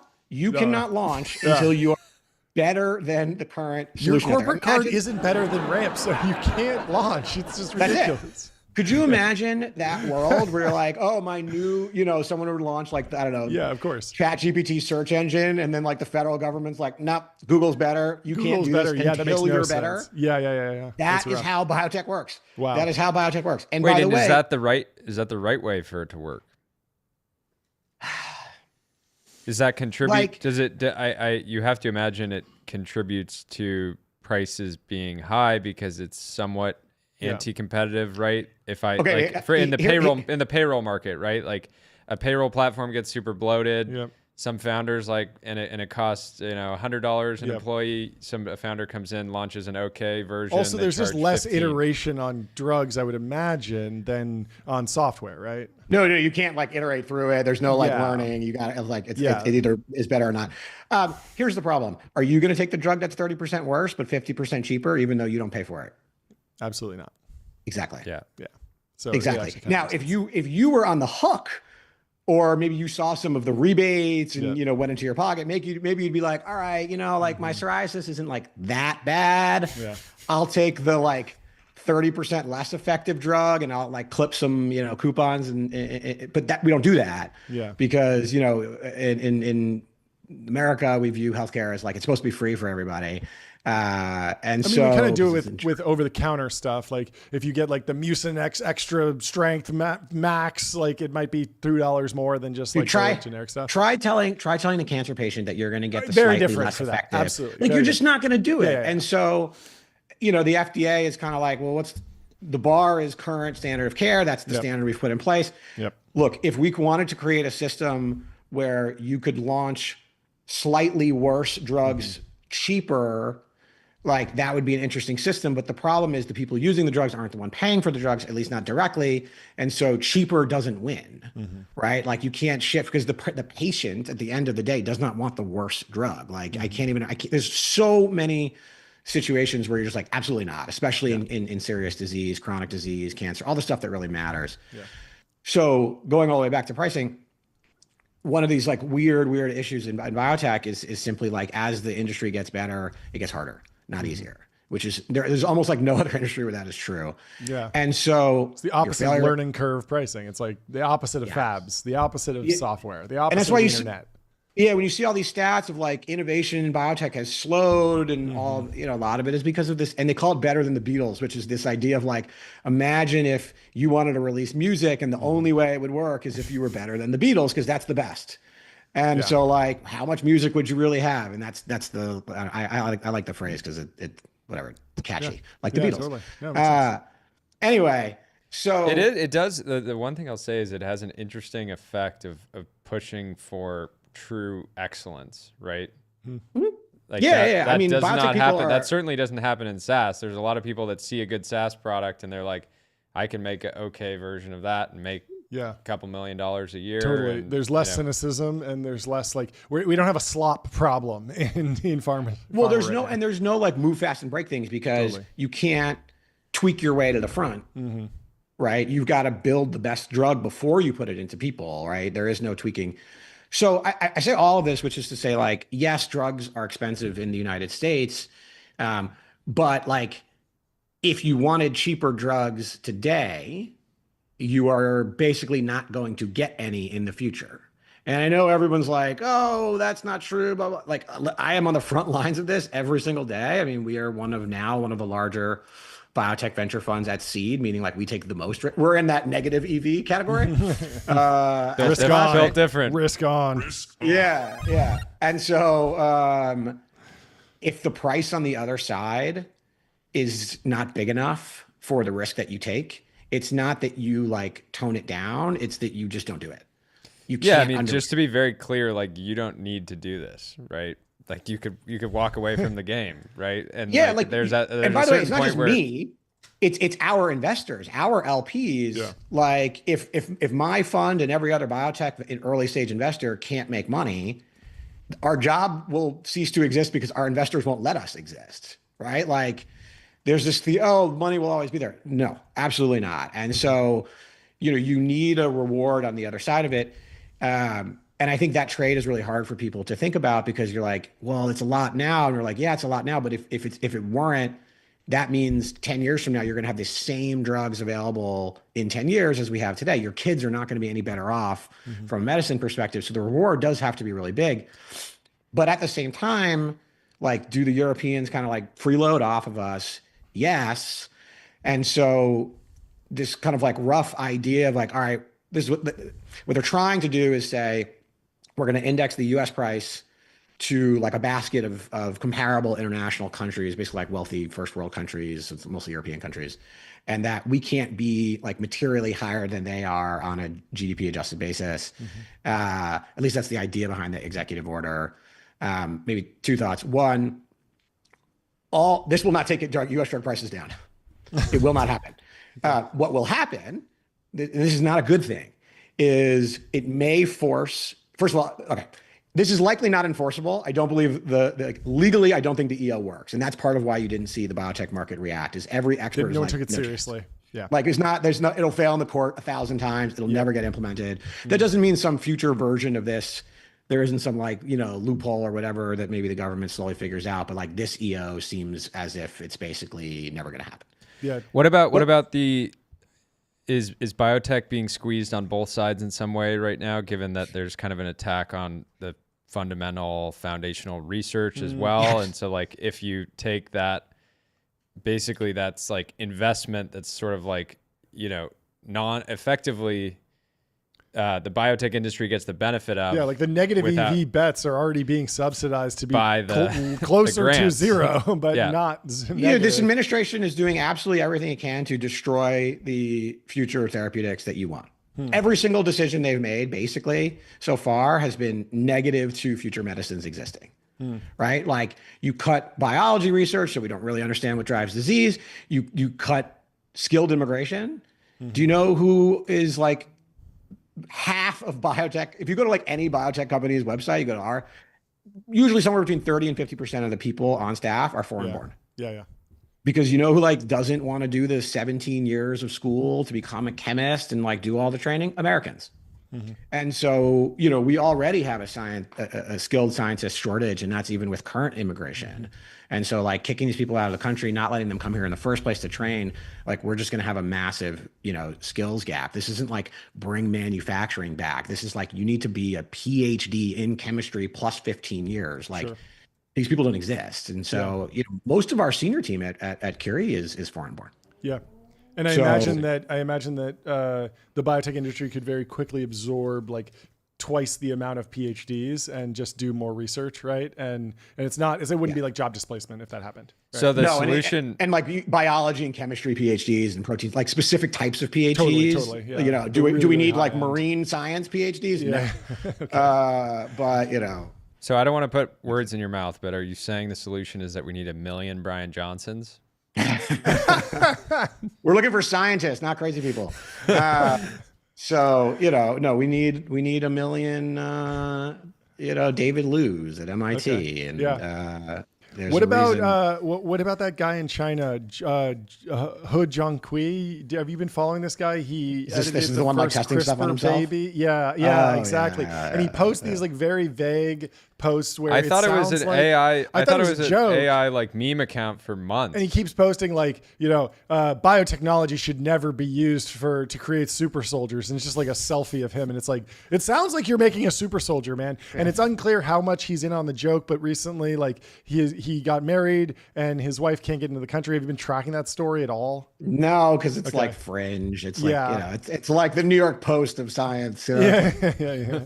What about? Anyway, all right, hold on. I want to go back. Yeah, please. Because I just like this is the clash. This is this administration being like, I'm angry about something, and then I make a decision, and nobody thinks about then what happens, and it's over and over again. You're like, these fucking people are so stupid, and I hope they're listening. Like you are all so stupid, and like you're just ruining the thing that has made America excellent in science by killing all these things in science funding, immigration, blah blah blah. It's like it is idiotic. But even if you say like we're going to index the U.S. price to international prices, remember that the United States is a giant fucking country. We have 350 million people. We're the wealthiest in the world. Like 50% of pharma revenue comes from the United States. And then you have like Japan is kind of second. Okay, so now put yourself in the shoes of a pharma company. Right? You're going to index our price to the European price, and let's say the Europeans are like 15% of your revenue, and the Americans are 50. Are you going to lower your price? Absolutely not. You're just going to raise the European price. Yeah. Right. And just to bring it up, because you can't lose the U.S. revenue. Yep. So like you'll never give this revenue up. So the U.S. price will not change. This does not work. All it does is it may, even if it were illegal, it may force pharma to bring its European price up. And you know what happens when that happens? Because this is like, and then what? The Europeans will go, okay, we can't pay for it. We're not going to buy it. And all it does is it keeps the US price the same and it shrinks pharma. Like the net is the United States will pay exactly the same that we paid before because pharma is not going to drop price in its largest category by far. It's the only place you can make money in pharma is in the US. So that price is not coming down. If you have to bring the price externally up, it shrinks the revenue in that market, which shrinks pharma, which shrinks biotech. Because if pharma is a smaller, dollar value, if the profitability of pharma comes down, you know what they stop doing? Buying biotech companies, right? All of us, the same effect, which is like, well, if this is less profit, it's just a different way of making it less profitable, right? It's the same thing of like, if it's less profitable, I can't take as much risk. And if I can't take as much risk, I stop doing risky drug discovery. And therefore the whole industry just kind of like this. And that's not a win. How do companies get valued if they have one drug that's like working and maybe it's the best, right? So it's actually able to be in the market. Yet there's a sort of sense that there are very real competitors that might come in with a drug that is substantially better. Like how is a pharma company that's exploring M&A going to value that? Is it still the same? This is what they do all day. What you just described is exactly what these people are spending teams and teams of people on, which is like, okay, what is the value of the current drug that we've got? Which is usually, if it's at the place where it's approved, you're looking at, what are peak sales and how long how long is my patent, right? Yeah. What do we expect generic competition to come to look like? And then you're looking at the pipeline of competitors and you're looking at the data that they shared. And sometimes there's some data and sometimes there isn't. And then you're trying to predict the future, which is like, okay, just because, company X is working on a competitor doesn't mean it's going to work. So do we think it's going to work? Why do we think it's going to work? If it does work, what are the so you do like scenario planning, like, okay, 10% chance this beats us, 50% chance it doesn't, like, should we be concerned? And all of this math goes into the spreadsheet of like, what do we think this drug is worth? And what's the risk appetite? So like, this is day to day, biotech pharma commercial analysis. There are very, very smart people who do this. This is what the public hedge funds do, this is what the RA guys will do, and it's deep science. But all of it is just like, at least the drug pricing stuff is just, it's a trade that is hard for people to understand, but it's kind of like, if you don't put a reward on a very risky thing, the risky thing doesn't happen and you just don't feel it until 10 years. You won't even really know because it's the drug that never got started in the first place. And then eventually what you're doing is you're outsourcing all of this to China because the Chinese will pick it up and do, we can have a longer conversation about China. So all of it is just kind of like stupid. The other thing I would say, I don't have to jump, but like, this is my defense of medicine and of therapeutics, if you will, as like a great investment. They go generic. Yeah. Like 9 to 12 years, let's say roughly, these are generic, which means they are basically free for you in 10 years, I know your kids and your grandkids and your future kids. Like, it is an unbelievable investment. You pay a lot up front, you get a lot of innovation, a lot of people taking risks. You have this like window in time, which is like, you got to eat it. You're going to pay a bunch for it. It's not going to feel great. And then everybody gets it free. There's no other industry in the world where that happens. And even within healthcare, who doesn't go generic? Doctors, hospitals, surgeries. Like, why is there so much focus on the therapeutic, which is also only about 10% of medical spending is drugs, which then eventually goes generic, versus the 90% of it, which is basically physicians. And those physicians, they're not. Well, it's because of the margins, right? It just strikes you as something that like the pill only costs $0.01 to make, and so exactly, emotionally you think about high margin things as wasteful. What's something positive that could come from the EO? We had a infamous healthcare exec actually no, we had an infamous healthcare exec message us while we're live. Said, ask him if he reads that the EO as maybe trying to solve the consumer pricing problem, gross to net, rather than actually making pricing comparable in the end, given that there was a specific call out for consumer D2C pricing, and which might have been why. consumer like healthcare is about the new drugs that are really expensive, not like consumer D2C pricing of like, whatever, consumer medicine. Like I'm talking about real healthcare, very sick, chronic disease people with neurological conditions, with cancer, with heart disease, like the serious stuff, which is what we should care about. I just saw a company that they'll give me one pill that has erectile dysfunction medicine and hair loss medicine in one pill. Is that not real medicine? What's going on? Those are generic meds. Sounds like amazing. So it's amazing. And you know why they're so cheap? Yeah. Because they're generic. Because 15, 20 years ago, we invented this shit. Pfizer made like a crap ton of money selling Viagra. Yeah, that's right. Now you get to get your 6-in-1 dick pill for $2. And like, that's a pretty cool deal, right? Like it's cheap and all this. Like Shores, there's some like gross to net, whatever. Yeah. That's not what healthcare is. That's not, I'm sorry, like hair loss is not healthcare. Mm-hmm.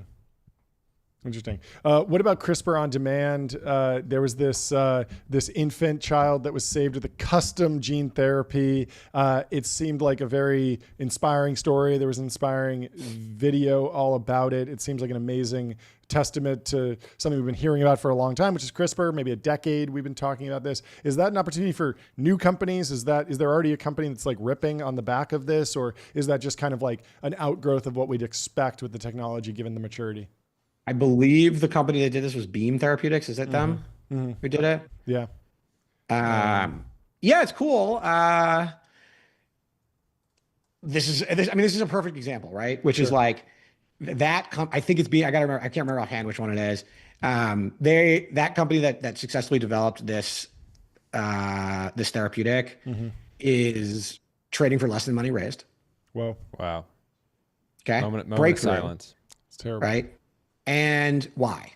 Well, because like these gene editing technologies where you're going after essentially like disease that is very clearly defined by some mutation in your DNA. And that's a small subset of total disease. It's like very, very rare conditions that this applies to. So like the market, the way I think about it is like the patient market for this technology is very small. These are horrible diseases that in theory can be treated through gene editing. There's not that many of them. But you can do some really amazing things if you can make these edits, which is the first time this has ever happened. But like if you add up the patient population of like all of these conditions where you could possibly do this, it's not that many. I don't know the math offhand. I bet you it's probably like tens of thousands at most. Okay, and so like plus the variable cost of manufacturing this stuff on a per patient basis can be hundreds of thousands of dollars. Are we going to get some blockbuster gene editing for hair loss and then we're back in business? No. Because hair loss is not, there's no like one base edit to, fix hair loss, but yet, I think I don't like this techno pessimist on my stream, Zach. Well, one of the things you learn as you go into science is that the DNA is not actually the whole story. It's not even close to the whole story. And so like, it's not even, you wouldn't, there's no one spot. Is vibes a part of it? Is that it's actually astrology. It matters. Okay. You have to take into account the DNA, but Zach also Weinberg, the astrological sign. Infamous astrologist. Yeah. I mean, vibes are kind of like it in a way that like your behavior as you're alive does affect your epigenetics, gene expression. The vibes of the DNA. Exactly. Your epigenetics matter, right? Yeah. Like you sit in smoke all day, like you're gonna have some problems. Anyway, I like this as an example because this company that just made this like unbelievable breakthrough, this has never been done before in humans. They're curing diseases, is now trading for basically less than cash raised. I gotta go. What's find the name again? Numbers. I swear it's. So there's I just got an answer. So this was a bespoke CRISPR base editing drug. It was built and tested by physician scientists at the Children's Hospital of Philadelphia and Penn Medicine with translational help from Innovative Genomics Institute at UC Berkeley. Reagents and GMP grade components were donated by several suppliers, including Accutas Therapeutics and Integrated DNA Technologies and Aldveron, both Danaher companies for guide RNA. And yes, on that one, there was another. There's another story. Yes, there was another story, and I have to find it. Okay, well, we'll have to we have to jump, but we'd love to have you back and kind of dig into some of these other biotech companies and take us through like the wins and losses. I think it'd be very interesting to see. By the way, imagine if that becomes a drug and we go, oh, we can only pay $20,000 for it. Do you know what happens to that drug? Sits on the shelf. Sits on the shelf. No one ever does it. No one ever makes it. And there's your drug pricing in reality, which is like, well, it's got to be a reward. So we're pro higher drug prices, I guess. You pilled us on that? We want the highest prices possible is what I'm hearing. You want to you'll get a lot of shit. You put real high prices, like people will come and take risks. I'm sure there's some balance. We got to have you and Shkreli on together. We need like gold foil. Here's my favorite stat. Yeah. Here's my favorite stat. I'll pull these for you, so I don't want to sound like an asshole just like spitting numbers that aren't true. I believe on a per American basis, like you take our drug spend and you divide it essentially over like, Americans we spend drugs on, it's something like $1,000 a year or so per person, if you will. We spend more on cosmetics than we do on medicine. Wow. Let's hear it for cosmetics. Let's hear it for America. We're looking good. What about fast food? What about we might be fast dropping food? dead at 45, but we're going to look good doing it. Thanks so much for stopping by. This is fantastic. We'll talk to you soon. Always a pleasure. Cheers. Bye. Next up, we have Lee Marie Braswell from Kleiner Perkins coming in, former colleague of mine at Founders Fund, briefly. Excited to talk to her about artificial intelligence, AI agents, all the news of the day, and we'll bring her in. And we got some good chyrons for her coming up. We'll see if we can get them up on the stream. What are we talking for her? The term sheet tyrant herself. Lee Marie, are you there? Can you hear me? How you doing? Oh, what's up, Coogan? How's it going? It's good. What's new with you? I'd love to get your initial take on AI week. We got Microsoft Build, Google I/O, OpenAI I/O. We got Claude 4 from Anthropic. It's been a massive week. What has stuck out to you as like the most interesting, the most underrated, the most worth digging into of the news of the week? Well, I guess just to start off, and it's so good to see you again. It's been a while. It's been too long. So yeah, thanks for having me on the show. There's never a dull moment, really. I feel like every day there's something really significant that you need to be paying attention to if you're going to try to make money investing in AI companies. Yeah. And so I think the big thing there's so much this week. Right. Starting with some of the stuff you said. It's the best time to be a technology podcaster. Investors a close second, but podcasters really where you want to be. That's where the action is, because every day there's new news. Anyway, what is sticking out to you? Hey, Jordy. Hey. Yeah. So there's the IO acquisition in particular. That news. What an incredible video. What an incredible team. Just really showcasing OpenAI's ambition to really get into a lot of stuff. And obviously there's a lot of speculation about what the device will look like. I was actually looking this up. Sorry to interrupt. My favorite part was John and I are, I guess, ex-hall monitors. We're in the community notes program. So somebody was trying to community note the OpenAI launch video. And the suggested community note was, this video uses AI. These two scenes aren't real. If you look at this section, it's like, you're trying to gotcha an AI company for using AI in a marketing video? Like, what is this? That's very silly. What do you expect? Yeah. That's kind of the point. AI. Yeah. Super excited about what potentially that could imply for just OpenAI's ambitions, especially as it relates to consumer hardware. I was looking it up on O3, but O3 kept then kind of giving me some different answers. But it might be, and to be fair, I don't kind of know the current state of things inside of IO, Johnny Ive's company, but it might be one of the largest, if not the largest, sort of pre-product acquisition of all time. So $6.5 billion is a lot of money.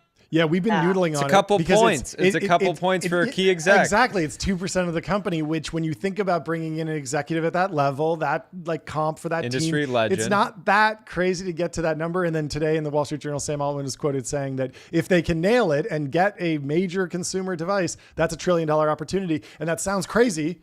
But you look at Apple's market cap, you look at Android, Samsung, there probably is $1 trillion in market cap. Well, there was also the tinfoil hats saying like, oh, he's trying to dilute the nonprofit. And it's like, that they're issuing billions of dollars of stock to employees all the time. That's happening a lot. Yeah. Like, this is not some crazy conspiracy. I do want to get your take on the actual device. We've seen some pre-render, some AI images around like a pendant with a camera on it, the Her model. Maybe it's an earpiece. I imagine you get pitched a lot of AI devices. We've seen the Rabbit, the Humane, the Friend. Are there any other ideas that you've seen that could potentially be just AI devices, even not from OpenAI, but just in general, because Apple's got it pretty well covered. They got your ears, they got your eyes with the Vision Pro, they got your phone, the watch, the iPad, the laptop, the desktop. Like there's not a lot of white space in the Apple catalog, but it'll be interesting to see if somebody can come up with something that's new. Have you seen anything that's interesting? Oh man, I really wish I could tell you about it, but yeah, we actually have a company in stealth, so Let's I can't say go. much. But there's certainly different, Have them come on the show when they're ready. Yeah, I'll be super excited too. But Okay, cool. People are being really creative, Yeah. and then also, I mean, just generally, and I'm sure you're seeing this too, just given like the pace of how much is happening, and then also the competitive nature of these markets. Like it's clearly there's this big prize, maybe bigger than ever before. Yep. And so if you've got a really good idea, like, and if you don't have trouble raising funding, getting customers, or hiring people, like, why talk about it too soon? So I'll be excited to share more on that. There's also, I feel like people have just been generally willing to fund hardware, but also kind of categorically bearish, right? People are just like, oh, like hardware is really hard. Like I'm going to make this bet, but like it's really hard. But hardware is hard used to be about supply chain. Yeah. It used to be about all the things that can go wrong. But then also and, look at working capital. And we're at a point where like Aura and Whoop are like big businesses that I don't know like ultra specifics on either, but I bet that Aura will be a really big company in 10 years. From my perspective, it's almost harder. It is hard to make the device and manufacture it and deal with the fact that 90% of your revenue comes in Christmas. But like the real hard part is actually changing consumer behavior and getting someone to take off their Apple Watch or add a Whoop band to the other wrist, which is, I think, the predominant pattern for most Whoop users. But what are you looking for in hardware startups that you're looking at? What are the pitfalls that you want to see founding teams overcome before potentially backing them? Yeah, so I'll say I don't have a massive background in hardware. I mean, I will say I was at Scale. I was relatively early there, for and was an engineer there for 4 years, and then a PM. And we worked with a lot of hardware companies there. Sure. So, I mean, the main customer of Scale back in the very early days was self-driving car companies and robotics companies. And so I have seen, just through to working with them as customers, some potential pitfalls. And I mean, the quip is that hardware is hard. Yeah. You've got all of the challenges of building a company, and then you've also got to just manage supply chains, and you have to be a lot more careful about, the economics. Software is usually relatively high margin, or it's easier to make it high margin. Hardware, obviously much harder when you've got to figure out where all these materials are coming from and ramping up. So even if you have demand, like ramping up in a sort of scalable way, and then also implementation can generally just take a really long time. And it distributes at the speed of the internet. Like you can go viral and get 100 million people on a website in a day. You just can't ship 100 million things anywhere in any reasonable amount of time. It just takes time. Like maybe one day. But yeah, it's like interesting to remember, like Waymo was founded in 2009. Yeah. Right. So like just as that, like it took overnight 20 years to now become this overnight success. But you mentioned robotics. I'm interested in the pools of training data that are out there. We've been joking about Scale AI. Are they going to put everyone in motion capture suits eventually to get to the humanoid data sets? There's also a lot of work being done in simulated environments. Is there a data wall that we're going to run into with humanoid robotics? How are you thinking about the data challenges in robotics generally, whether that's in the humanoid side or elsewhere, because it feels like the humanoid narrative is taking hold. People are funding companies. It's getting big. But if it's a 16-year journey like it was with Waymo, we could be, in for a long one here. Definitely. It's been interesting. I mean, like I do think there are a lot of really good arguments for why we'll see robotics progress accelerate. And that's really, obviously the data is more challenging to get. It's not like you can just scrape the internet like we did with a lot of these LLMs, and the data is kind of like there and ready for the taking for at least like some of the early transformer based models. Though with an asterisk, like as we're now moving into agents, I actually think you have to be more intentional about creating different types of data. But then now with robotics too, like, you've got to figure out ways to get real world data, whether that's, internally or using somebody like a Scale. Or, there's a lot of really exciting work going on in world modeling and simulation. And so, I think hopefully a combination of being really intentional about the data, both on the sort of like human collection side, and then also some of this work that we're seeing in simulation and world models, will hopefully mean that, we don't all hit this data wall, and we'll be able to sort of scale these systems more effectively. However, I mean, with robotics, it's always a little bit challenging to tell what that exact timeline is. Yeah. Be interesting. We were talking earlier about the agentic, the coding market, the AI coding market. I was kind of breaking it down to you in, is it 3 markets? Is it 2 markets? Is it synchronous work, asynchronous work? Is there a consumer, prosumer, bottom-up enterprise, top-down enterprise sales motion? How are you thinking about just AI coding generally as a market, as the businesses evolve? Just give me kind of where you're at, and then we can kind of tug on that thread in a bunch of different ways. For sure. My favorite topic of conversation, or definitely one of my favorites, is AI code gen, near and dear to my heart. But yeah, as a disclaimer, so I'm on the board of this company, Windsurf. So agentic IDE, AI powered developer tooling platform. Yep. Yeah, it has been just utterly sort of shocking to me. Like, when you invest in a company, you expect like, okay, hopefully things will go well. Like, hopefully the market will be there. And I just don't think anybody really saw this coming. Just in terms of like how widespread tools like Windsurf would become. And so right now, you're certainly seeing like there's this sort of segmentation, specialization. You have tools like Windsurf and Cursor that are, prosumer. So you've got people even with basically no coding or definitely no coding experience that are able to get up and running very quickly with these tools and really just sort of like talk to it. And it acts like this sort of programmer that will, like respond to what you want to do. Maybe it comes back with an error, but it can maybe autonomously fix that error once you kind of give it some more guidance. And, it's just been incredible seeing like, even though I talk about Windsurf all the time, my father-in-law, who I'd never mentioned it to, not a programmer, just like once he was we were just talking. He's like, you got to go, you're VC, you got to go check out this company, Windsurf. I'm like using it to like, help me out at work and create apps. And I'm just like, wow, this is incredible. Just how widespread he's like, outside of Silicon Valley, all of that. So for those types of tools, I mean, you don't have to speak about Windsurf specifically, but just how much of it is just a ton of people on small consumer plans versus bottom-up enterprise adoption that gets rolled into a much larger consumption-based plan, or even like a seats-based plan? Like, how is the market for AI tooling in the enterprise evolving in terms of pricing? Because we've seen Salesforce is talking about, we want to price things not based on seats, but based on resolutions of customer service tickets. You could imagine charging someone for lines of code that get approved in pull requests, or seat-based, or usage-based, or just pure inference-based. So how is that side of the market just evolving broadly? Yeah, I mean, so what we're seeing is, there's certainly the prosumer segment for these tools, but it very quickly goes up, bottoms up into the enterprise. And in particular with Windsurf, I mean, from day one, we've been quite focused on the enterprise segment. And so it's, we both have a large enterprise sales team, and then these tailwinds from now all these prosumers, and then, sort of like professional developers that pick it up on their own and bring it into their company. I think pricing, it's always interesting. It's something that we constantly think about. It's a very competitive market. So, I mean, you also have to kind of pay attention to what other people are doing. I mean, per seat, easy to understand. But then, obviously a lot of these models cost money to run. And so you've got to figure out some sort of either credits or usage system. I don't think, in coding we're yet to the point where it's, let's price based on outcome. Like, oh, well, if we get this done, then you pay. Like maybe, I've seen sometimes in like customer support and things like that.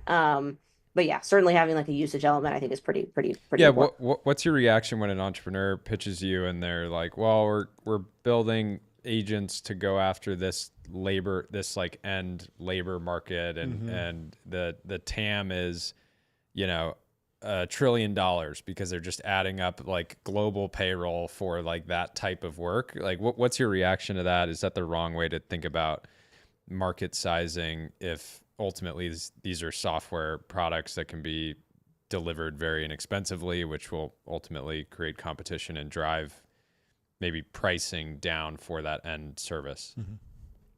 Yeah, I mean, definitely some good points. I mean, generally I'm pretty optimistic. I think now just like kind of living through the cogen market where, just to use this as an anecdote, GitHub Copilot came out. My first kind of pessimistic reaction was just like, oh, well, this is like so useful already, and GitHub's got all these advantages. Okay, this like market's done. And they will be like, okay, every developer like uses it, and then it's kind of over. and it just the opposite of this happened. Like it turned out that there is a lot of white space in the market for teams to innovate and to create really great product experiences, whether it's a startup, whether it's a foundation model company, and then also just like I think the market blew my mind. What was the secret? What was the secret to either the challengers to GitHub Copilot? I haven't really used them. Is it more driven by flexibility around which model you're plugging into, and GitHub Copilot kind of locking you into their model and not moving quickly enough, or is it something more on the user experience side? So I forgot the exact date. GitHub Copilot started, I think, OpenAI only, given the sort of relationship, but it relatively quickly moved to an option. So it's so you can put in Claude 3.7 Sonnet, which everyone loves. Yes, and I think actually recently, you know, I think I was reading this morning, but GitHub announced like, okay, for these particular features, we're going to go with Anthropic only, like these particular backend features. So it's clear, like their GitHub is not locked into one model provider. I think what Cursor, Windsurf, and others have done is just create different product experiences. And obviously, GitHub Copilot is still doing very well. But I think what this all has told me, and kind of back to your original question, was these markets are actually much bigger than we give them credit for. And so when I'm kind of sort of being pitched maybe a ridiculous TAM, sure, it's probably good to like verify that and really drill in on that. But I mean, we are in the world where now software can do work. And so you do have to kind of, you don't just get the sort of TAM being, okay, it's the, incumbent software spend. I think you have to also realize once the product gets that much better, people will want to buy more software, and then also think about it as a work replacement. So you kind of get all these kind of bonus markets that, TV, end up being just like this huge thing. How do you process the tension between model providers kind of figuring out if they're wanting to end the own consumer or be a platform? I mean, the most obvious example was Windsurf didn't get immediate access to Anthropic's new models, which seems, I'm sure you can't comment on that specifically, or maybe you want to come in with put him in the hot seat. But yeah, it just feels like just do it. It feels like a very real tension that's gonna have to get resolved quickly because these are all big companies now, or at least the main players are big companies. There's billions of dollars of revenue on the line. And everybody's in a constant race to be at the edge. You're right. I probably shouldn't say too much. I mean, what I will say, it's something that I think is going to have to be addressed in the next year or two. Like, I mean, I think it's just very clear that Cogent in particular is this market that everybody kind of wants to get into. I do ultimately think that I'd be shocked if in a year or two we don't see Cogent products that are both, synchronous. So like assistant, I can talk to it, and from the same interface, I can delegate task. I just think that is something that a lot of people are building towards. It's like there isn't a great experience today that kind of has both. At least, sort of a generalized both. But I mean, ultimately, like all of these companies are, I think, gonna in the sort of like even medium term come up against each other. And ultimately, what you want is sort of this distribution. And I think, all these companies too are realizing you also want the model, and you want to be able to, give yourself really favorable economics. So yeah, it's going to be a super exciting, even, probably 6 to 12 months, I imagine. So legal, the sort of legal AI space has been heating up. Kind of a weird, interesting comp. In many ways, it felt like Cursor had like a ton of mind share, and then Windsurf just kind of exploded. People realized how quickly it was growing. At least that was my perception. And then Harvey similarly has been more in the sort of Cursor bucket, and that like tons of attention, bunch of rounds back to back, and then Legora feels like it came out of nowhere, and they raised a big Series B this week. Do you have a kind of prediction or a take on what the next category to see these sort of battles play out? I'm sure you guys already have some bets in whatever category that is. But she's already on the board of 4 companies that are going to dominate it. She's like, the next 4 categories. Actually, I had to jump to the board meeting and exactly what you just said. Yeah. I'm very lucky in that, I mean, even before I joined, so I've only been at Kleiner Perkins for 2 years. And even before that, a lot of my partners made really great app investments. So for example, my partner Moon incubated Glean, which is now, kind of the enterprise knowledge discovery platform in this kind of new AI era. So certainly, like, we've got a lot of apps in the portfolio. I mean, Harvey, we did their Series B. Ambience, which is a medical scribe, also in the news recently. We did their seed and Series B. So, and then we have some investments in sort of sales AI as well. I work with this company Nooks, which has started with a power dialer that people really like and is now expanding into other parts of assisting salespeople with AI. I'd say like those categories, plus maybe add customer support, which we don't yet have kind of a generalized play in. Those are kind of like the battleground spaces. These are where it's going down right now. Like, it's clear the models work for the use cases. It's clear there's a giant prize at the end. And so you've got, inevitably a lot of companies competing for it. In general, especially with software, I think it's basically impossible to be the only company in your category. Can you fund a company that will just pick up the phone when I get like a robo AI call that's like trying to do some social engineering hack or whatever, and just pick up the phone and waste their time really inexpensively? I feel like that's what I need. There's definitely some cybersecurity companies out there. Yeah, I think I've actually been pitched one, and I would have to find the name, but yeah. What do you think about competition from the hyperscalers? Obviously, Microsoft Build and Google I/O happened this week, and there's one narrative that's like, oh, so many startups are now just bullet points in a Google I/O keynote.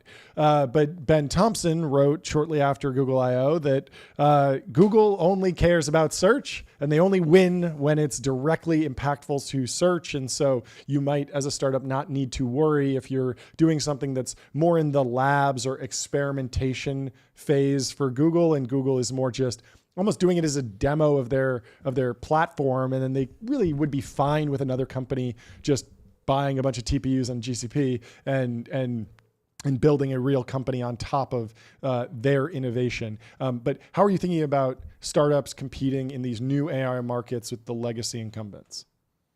Yeah, it's a really good question. And it's something that I think about a lot. Just given, like, obviously, somebody like Google has giant advantages, distribution, money. I mean, Google literally created the, first Transformers paper. So, I mean, certainly it's something that whenever you're investing in an app company in particular, you need to, I think, at least think very deeply about what's the roadmap of all these companies, OpenAI, Anthropic, et cetera.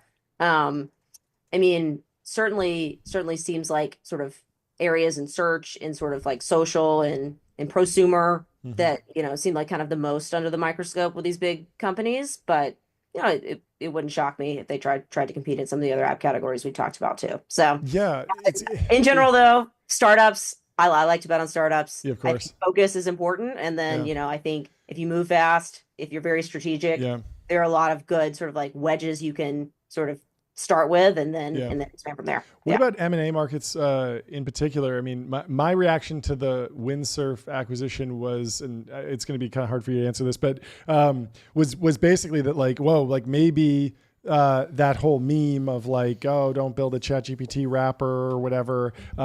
Maybe that was overblown. Maybe that there's going to be a lot of app layer companies that get scooped up.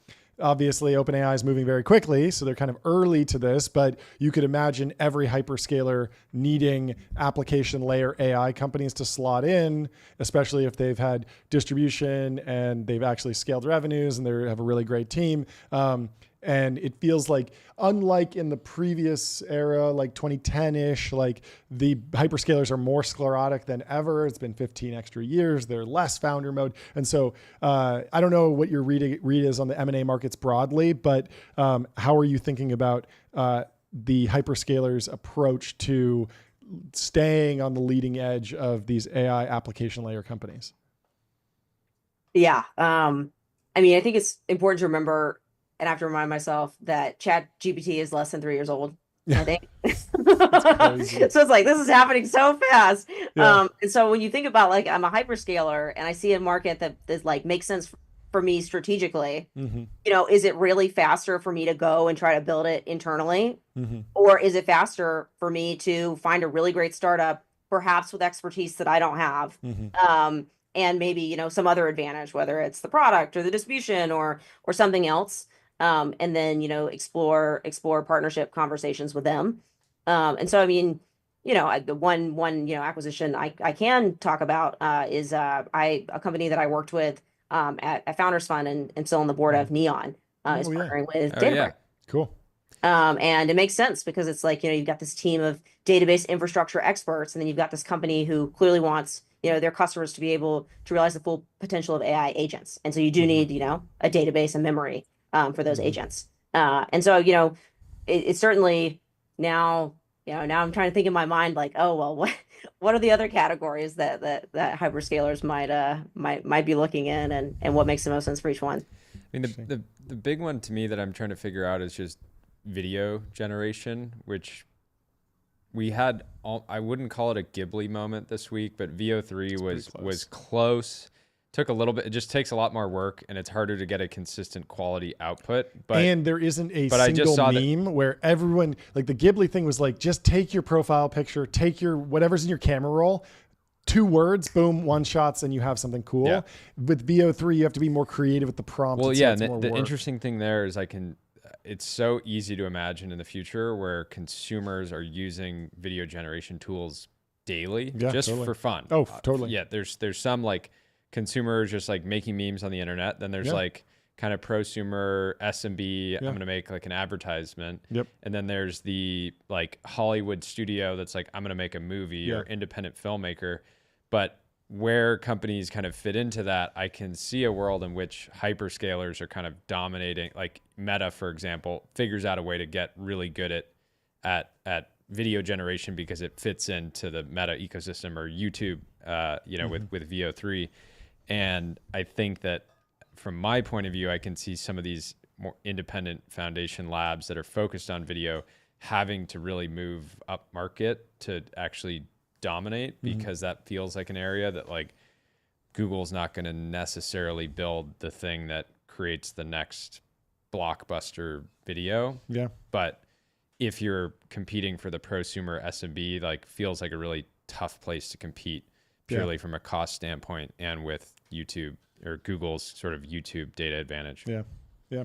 I don't know. Any reactions to VO3 this week? Oh, I mean, super cool. And we were playing around with it. My husband's a founder, and he was like trying to make this new video for something that they're developing internally. And oh my God, just insane.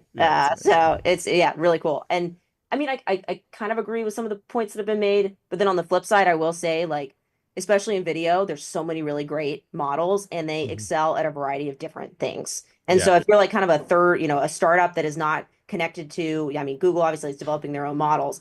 So if you're not connected to any one of the particular models, and you can offer like kind of a best in class, like, okay, you can pick from, many of them, maybe that's an opportunity, or if you're in sort of like very, very specialized. So, I mean, generally still optimistic, just kind of given at this point, there's not, in my opinion, a ton of platform risk. You've got so many of the hyperscalers and labs like that are, both closed and open source offering these types of models.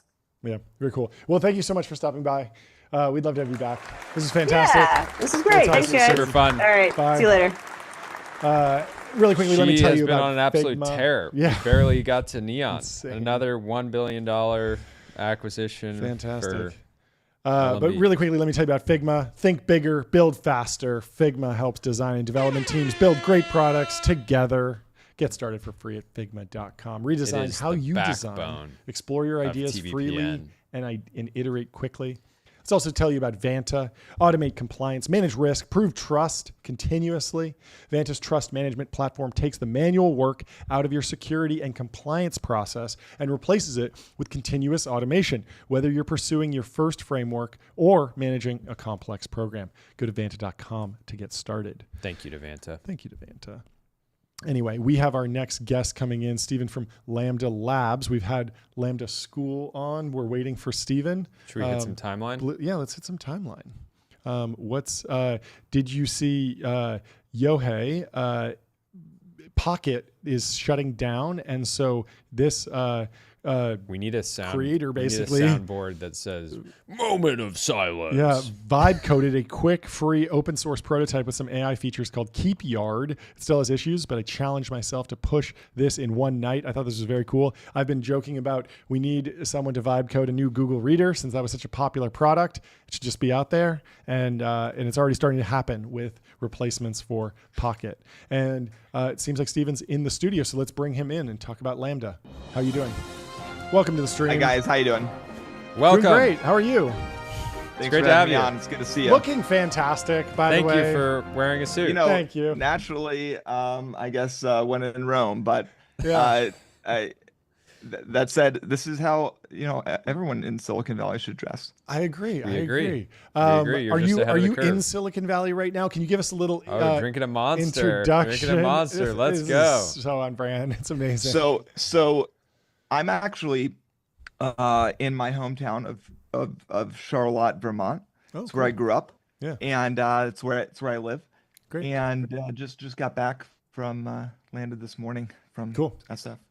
Nice. How would you describe the business these days? I know that. Well, first we go, got to please. talk about the AI scene in Vermont. Oh yeah. Picking up. Big? Big. Yeah, I'd say that there's like one or two companies. There's a lot of I'd say independent minded founders out here. But generally speaking, I'd say it's more of a farming. Yeah, my little brother who's not in tech Lives in Vermont. went to college in Vermont and just stayed. I've tried to get him to come back forever. He's committed to the great state of Vermont. But Well, let's introduce him to Masayoshi Son, and maybe he gets started with building an AI company out there. it could happen. It could happen. It's not off the table. So yeah, brief introduction. How would you introduce the company? How are you describing the different offerings and kind of challenges right now?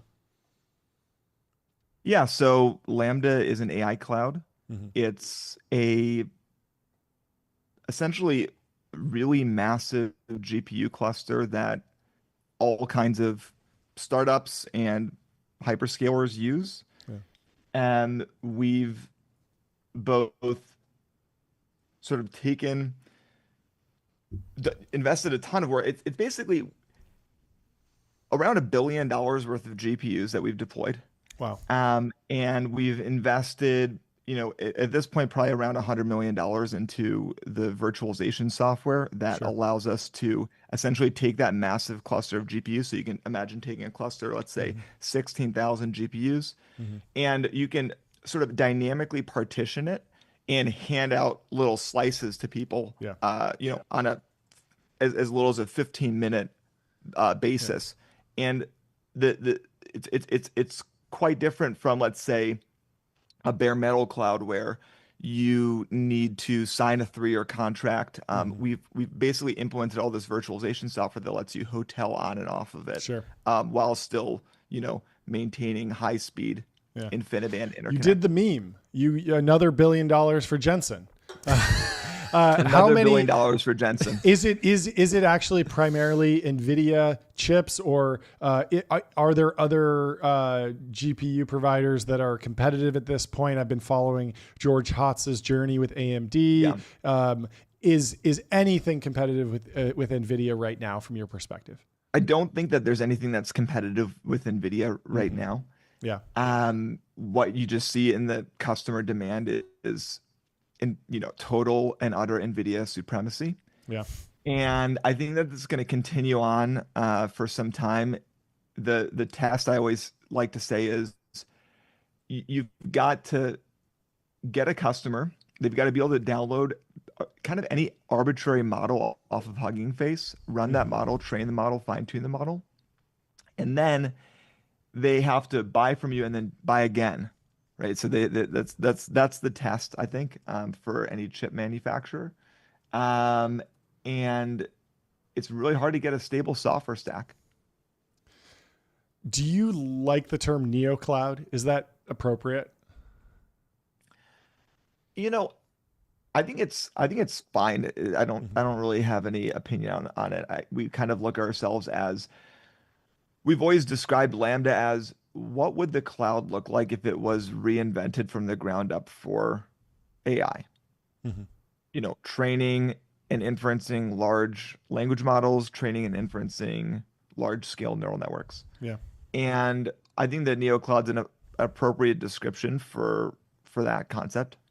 What is the balance between training and inference right now, and how has that evolved over the last couple years? Yeah, so we're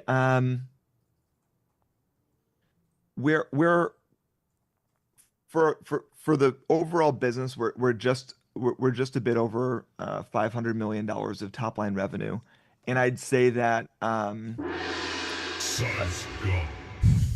essentially, congratulations. Thank you.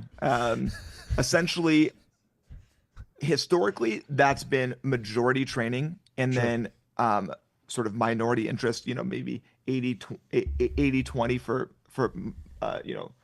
training to inference. Mm-hmm. And now we've started to see that kind of switch over. Mm-hmm. I would generally say that when I see any sort of net new deal in the space for large scale GPU capacity, it tends to be more inference driven these days. Sure. It's great. We're actually using the models. It's not just training bigger models with no. I mean, we saw that at Google I/O. Sundar Pichai pulled up the chart of tokens generated, and it's just completely up and to the right. It's completely up and to the right. I mean, training is always going to be something where you do it once, and the whole point of training is that you want to amortize that over as many tokens as possible, right? Because that's just your fixed cost that you're wanting to spread across as many generations as possible. And so that's the point. The point of training is inference. We're there. I always kind of look at this as I always like to sort AI companies by revenue and just go, okay, well, who's at the top? Probably like OpenAI today, 4 billion, 5 billion. It's a little bit hard to, to clock it to exactly guess. But then, next one down, you kind of look, Anthropic, 800 million last published, mostly developer API, but probably fast growing. I would imagine they're probably in the billions now because Sonnet 3.7 was really good for code generation. Yep. Google doesn't seem to be charging, from what I can tell. They're charging me $250 a month now just to it'll pop up to 500 too. So they're getting my money. What are they charging for 250? So I am now on the Gemini Ultra plan. Okay.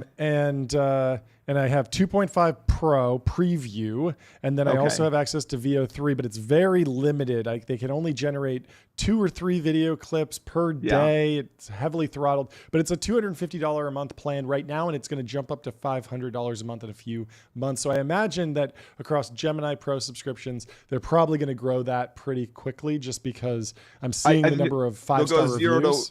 Zero to $1 billion in 100% in a couple of weeks, right? Absolutely. And so when you kind of do that breakdown, what do we see in terms of like total top line revenue? It's all inference, right? I mean, totally. all of that is inference demand, whether it's image or chat GPT or video generation. And then Mid-Journey's probably in the hundreds of millions of dollars revenue run rate. And so there's some substantial businesses that are being built right now. And, what are some kind of narrative? What are some narrative violations, things that you feel like the broader ecosystem is getting wrong right now, given you guys have unique insight into actual usage and activity? Yeah.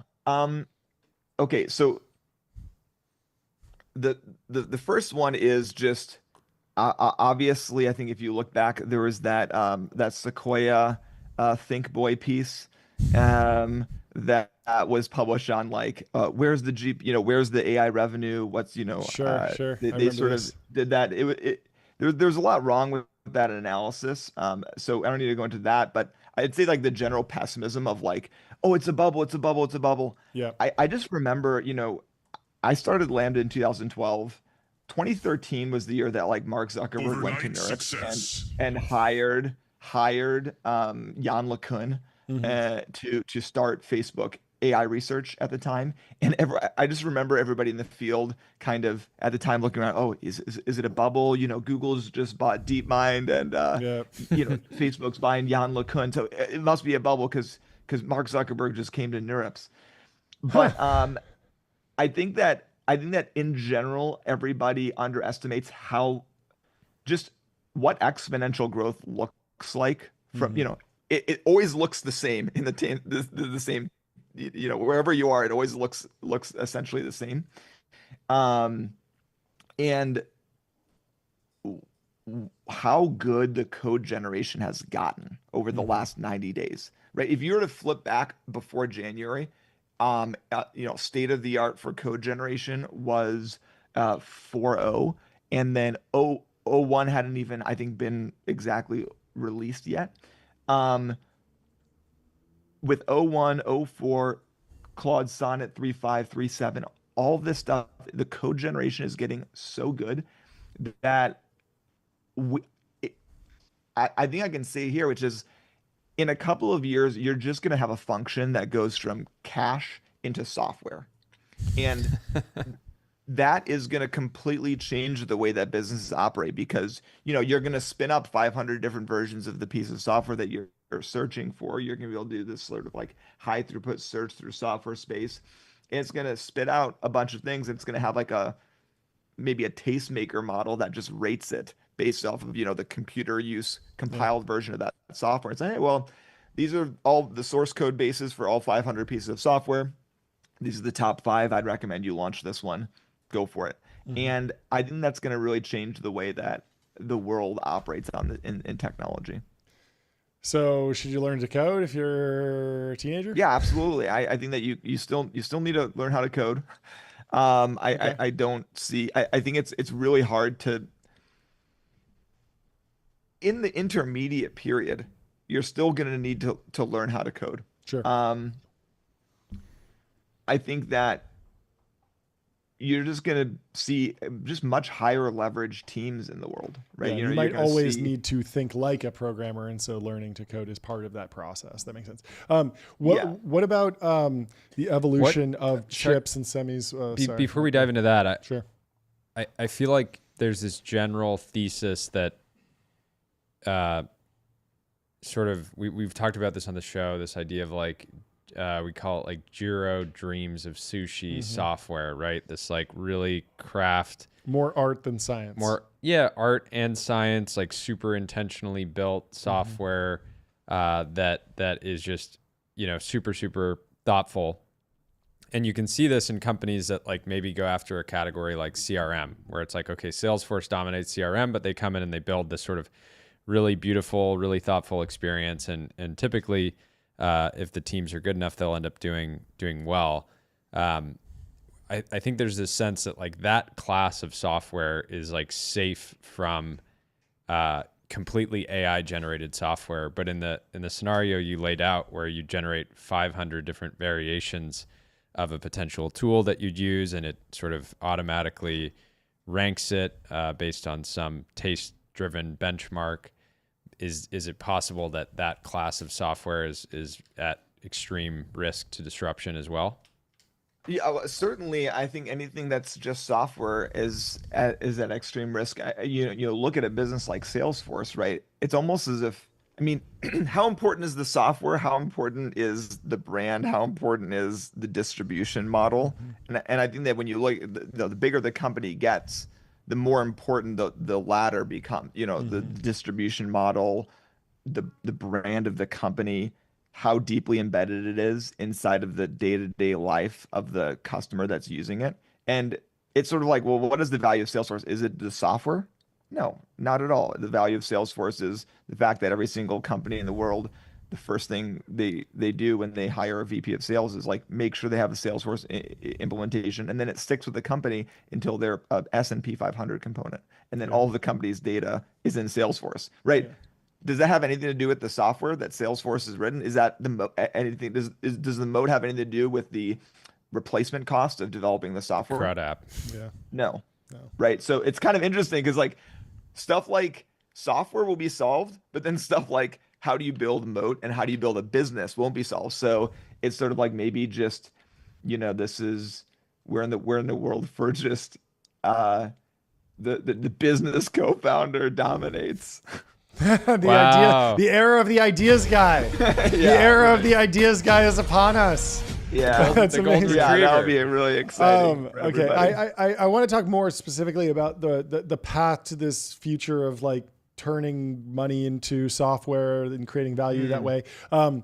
What is more important? Just bigger training runs, knocking down higher MMLU numbers, benchmarks, higher IQ points versus distilling models, faster inference, cheaper inference, baking some of these models down into silicon, what we're seeing with etched and putting the transformer architecture on a chip. They seem like two different vectors. Every time a new model comes out, my reaction is always like, well, this is good enough. I just want it to be faster. And so Midjourney V6 or whatever, I'm usually just like, yeah, I just love this to be instantaneous. As soon as I type the words, it's just generating in milliseconds. At the same time, the labs seem to be iterating towards bigger and better models, and they have a mentality of like jobs not finished. But what's your take on the trade-offs there? Well, what we're seeing with the advent of reasoning models, as well as like the models that basically will do reasoning and then sort of like retrain the model to not do any reasoning, but sort of baking in the reasoning, is that the amount of compute that the performance improves as a function of how much runtime compute you do. Yeah. And so if you can make a faster model and you can reason faster about it, you could make an argument that actually might perform better in some circumstances. I think that we're going to see all dimensions of that space explored by a variety of companies. There will be people out there at the edge building the biggest frontier models. There will be people quantizing and distilling those models down to something that runs locally on your phone. That was actually kind of one of the things I did before this iteration of where Lambda is. It was sort of train convnets that ran locally on the iPhone. Oh, wow. And this is like 2013, and you kind of see the same thing. There's use cases for that. It's super useful. You can have privacy preserving image recognition on your phone. But it's not going to be the same quality as like something that goes back to a data center. I think actually if there's one narrative violation, just going back to, you said this like world of software generation. A lot of people are kind of stuck in this like, okay, AI is generating software. And I've got this entire, I think, thesis on where the future where we're going, you won't need any software at all, and that the neural network is going to completely replace all of the software. And so let me walk you through this.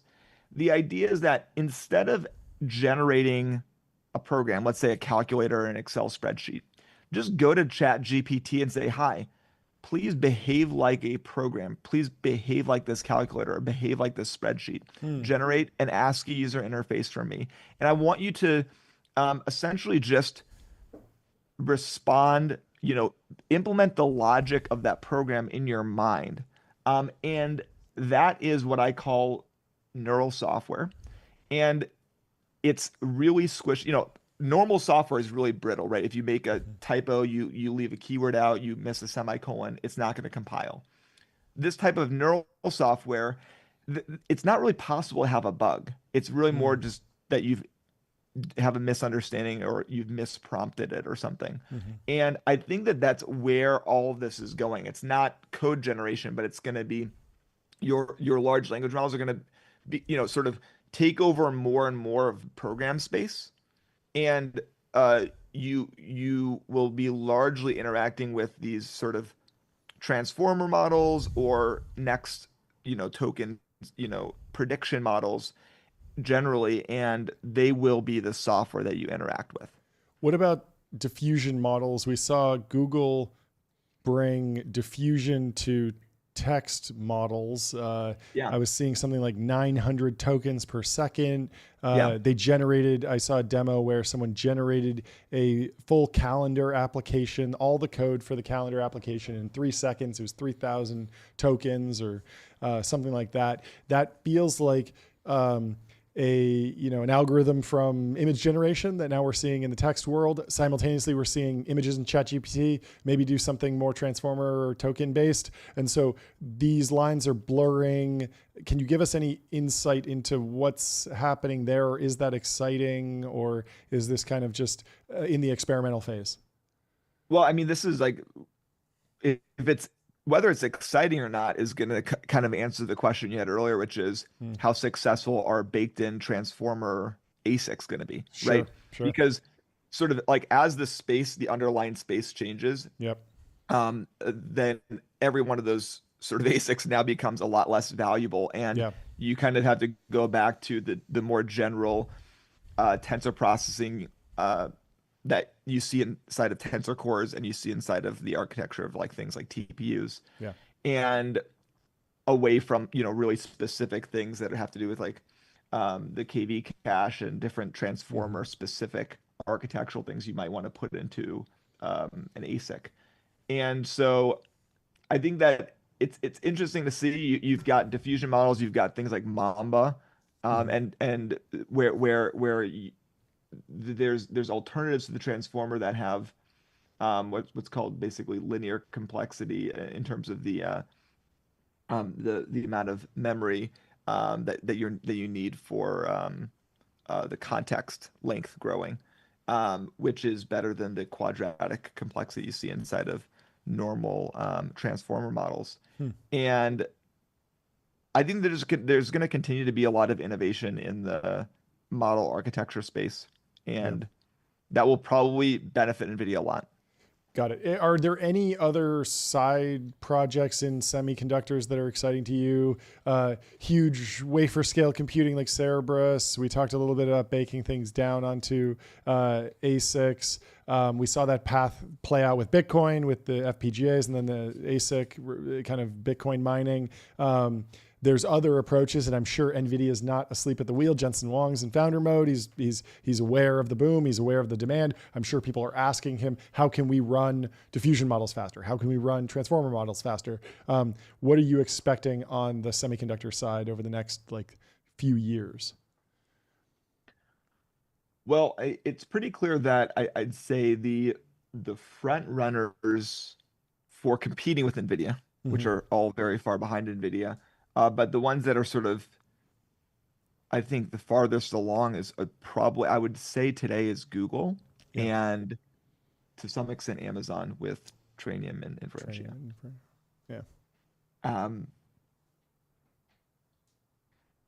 That space is always evolving fast, but I think it's kind of a little bit telling that AMD hasn't, with all the resources, with all the sort of clarity on what you're supposed to build for the market, hasn't been able to kind of capture enough market share. Dylan Patel's going to turn it around. He's going to write just one more report, and AMD is going to be back. I'm bullish. That's all it takes. All it takes. I love it. But in terms of, can you give us a little perspective on obviously, if I'm doing a ton of inference on Lambda, I'm probably in the CUDA ecosystem, probably in NVIDIA land. If I want to take that over to Amazon or Google with TPUs, how much of a barrier really is that? Can you kind of explain? Because at the same time, we have these incredible code generation models. It feels like putting an AI agent on rewrite this CUDA for TPU, that seems like the easiest thing to do. It seems like a problem perfectly tailor-made for AI agents to just sit there and write boring translation code. It's not even feature design, right? Wasn't that in the TL where someone was making a joke about the Anthropic safety snitching on the user, and someone said, port this PyTorch code over to JAX, and then it says, searching, calling FBI. Calling hotline. FBI, do not do this. You're gonna pull the rug on the entire economy. If you do preserving the underlying chips that it's running on. It's so important to America. So I think that okay, the stuff that this code generation is really good at today is sort of what I would call within the realm of what, one shot a basic program, one shotting sort of a 1-page program, or it can be much longer than 1 page, but it's sort of like single file. Yeah, or a function, or a class, something like that. Not necessarily something that's robust. Maybe I'm just behind on it a little bit, and I'm not, doing what the kids are doing or something with sort of an AI IDE. But I just kind of like when I'm vibe coding, I will just tell either ChatGPT or Gemini or Claude, I'll go, do this in 1 page, like have it be a one thing. I want to copy and paste this into my thing and run it. And it's quite good at that. Now, when you talk about like going through an entire code base, fixing the compilation errors, because there will be like subtle bugs that get introduced, it's not quite there yet. Yeah. It's just the problem is that I now am at like 100% confidence that it is going to be there in just a couple of years. And that's kind of why I know that every sort of megawatt that we build and every GPU that we deploy is just going to get met with demand on the other side, because just 2 years out, like if you just look 2 years ago, 2023, code generation was primitive. Yeah. Primitive. It didn't work. Now today it really works for more simple programs. I think 2 years from now, it's just gonna make you feel sick when you look at it. So what are the big bottlenecks you foresee between like energy, water, land? Are you going to be building a data center in space? What do you think in the future looks like for you? So I think that the bottleneck is definitely what I call like wrapped power. So I think there's plenty of generated power. Right now, it's just not wrapped up in a data center shell. It's not in a powered shell. It's not in a facility that has direct-to-chip liquid cooling integrated into it. And so it's sort of like that wrapped up power that's like ready for the current generation and next generation of chips. I think that there's definitely some like regulatory bottlenecks, or I would just say regulatory hurdles that can be removed. And I think there's a lot of hope that this administration is going to start to remove those. That's like, whether it's like looking at sort of the way that we run utilities, where you kind of have to, in some cases, become an unregulated utility and put like, let's say, build a data center power plant, which is to say behind the grid or not attached to the grid, power generation station next to a data center.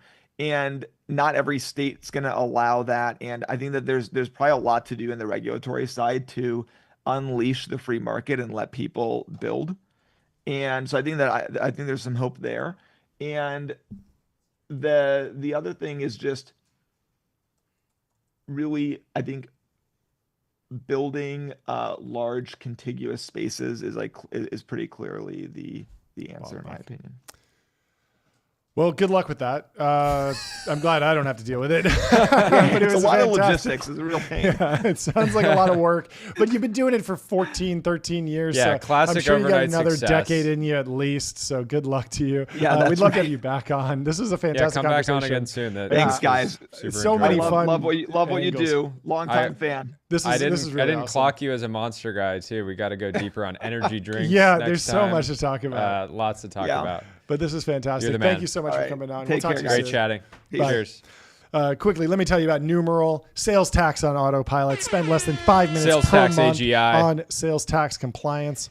Should we Put sing your sales tax AGI? Sales tax AGI. Go get Numeral. Head over to numeralhq.com. How'd you sleep last night, John?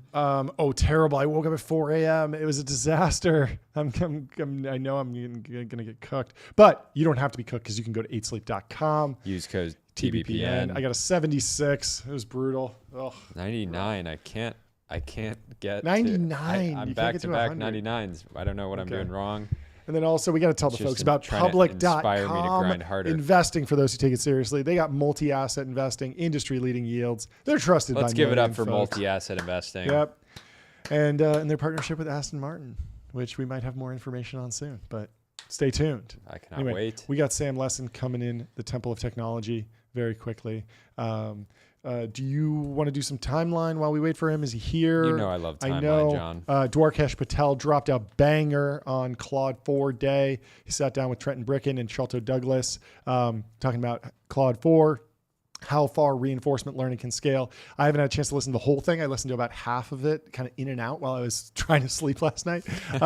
But I mean, just a very cool vibe of like 3 people having a conversation right on the day when you want to know this stuff, talking all about this fascinating metaphor for AI safety, because it's just been controversial. Of course, there's like some drama around some random Anthropic news, but the cool thing that I liked was they said, basically, if you want to tell the AGI what to do and how to behave in the best interest of humanity, you could give it specific rules, but it might actually be better to say, imagine there's an envelope, AGI, and in that envelope is what I want you to do, all the rules I want you to follow. You can't access this envelope, but you have to behave in accordance to what you imagine to be in this envelope.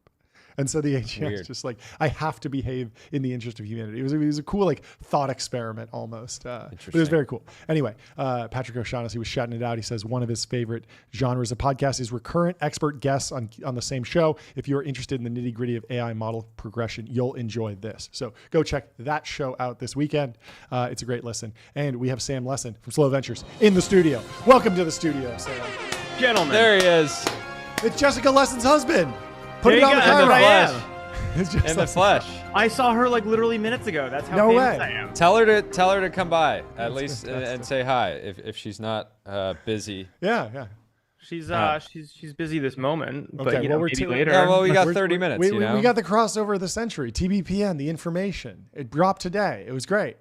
I love that. Yeah, I knew about the development of that story from dinner conversations. Oh yeah, it was a lot of fun. Oh, I bet. Yeah. bet. we were very happy Abe with is the man. Yeah, There you go. It was fun hanging out with him, and kind of the Seymour. Wait, so are Hershey you guys? tech. You guys are the cover of the weekend section? Is that We right? We are. The big yeah. read. Are you guys The going to big do a read. print edition for That's us? coveted space. It I is. always thought that they should actually do Yeah. a print edition. I think it's time. No, Everything it's goes in a Time. cycle. I got the Wall Street Journal here. I need. Yeah, the it I really- information. I know. need I was the- in- once in a a- once weekly be so good. Saturday dropped off on the doorsteps of every 100%. I home. would like $5,000 hire in the a shoe? kids to like deliver it with the throwing it out the window. Yeah. Look, I was in an airport lounge in Germany 2 days ago, and they had all the print newspapers. And I'm like, look, there's a missing opportunity here. The Germans want to read about the information. They want to read about technology, brothers. Yeah. Of Yeah. course. Let's get it to him. You guys are big in Germany, I'm sure. Well, somebody started translating our streams into Dutch, which and was interesting. They're doing other We've been things. That doesn't translating seem to like a the few first things. choice. Like, don't you No. want like Mandarin or something? I Like think Dutch there's doesn't just a seem Yeah, like Dutch your we're number trying to one. get did we're it. trying to get big on Weibo. Yeah, know? that's Yeah. next. Yeah. But we're expecting to have some pushback. some pushback. Figured Anyways, it's great to have you on as Always always. fun. Congrats on all your success. You guys are everywhere. This isn't the new studio yet, though. Well, you're No, a part not of yet. it. You're Next a part week. of you're a part of that. You have to come success. down next time you're in LA. Come by in person. It'd be I'll great. come by in Yeah, person sometime. Why Tuesday not? will be the first show. Yeah. It's a lot person. closer than Englewood Cliffs, New Jersey. You know. Yeah. Yeah. What's there? Is that the guys. new? Is that the new CNBC. Netflix? The NBC. Oh, You can't make this oh. whole CNBC rival thing and not know where CNBC is. Everyone always says you see? like Andrew Reid was like, oh, they're making Squawk Box for tech, and I was like, gotta start watching Squawk Boxing. Netflix. I guess we're Netflix inspired is by all these also things that I Netflix don't has a new watch. $1 billion New Jersey Okay. studio. Maybe which would be some New interesting. Jersey, and maybe we're taking the fight to New Jersey in the future. We'll see. Just think LA is fine. LA is Where fine. were you? Yeah, Alex, Where were great. you traveling this week? I West went. Coast. I'll be back. I've had an insane travel schedule, but I was Monday. I was New York, Frankfurt, New York, San Francisco was my week. What's going on in Germany? Germany was a personal thing I had to take care of, but New York was the Solana acceleration. What is it? The Solana big Solana conference, which they call, Oh, nice. which is ship or die. Very dramatic. Nice, nice. You're infamous there, right? The GM guy. Do you still get comments on that? You know, I saw Raj backstage. You know, I was one of Solana's first investors. I like Yeah. my Jason Calcanis. I was the first investor in Uber. Was like I do that for Solana, right? And so you know I've known those guys for a long time, and I saw Raj backstage. We were reminiscing when I did the GM thing, which became one of the first meme coins and blew up, and Yeah. if you remember, it got Raj banned. No, I know. I know. That was from crazy. Twitter.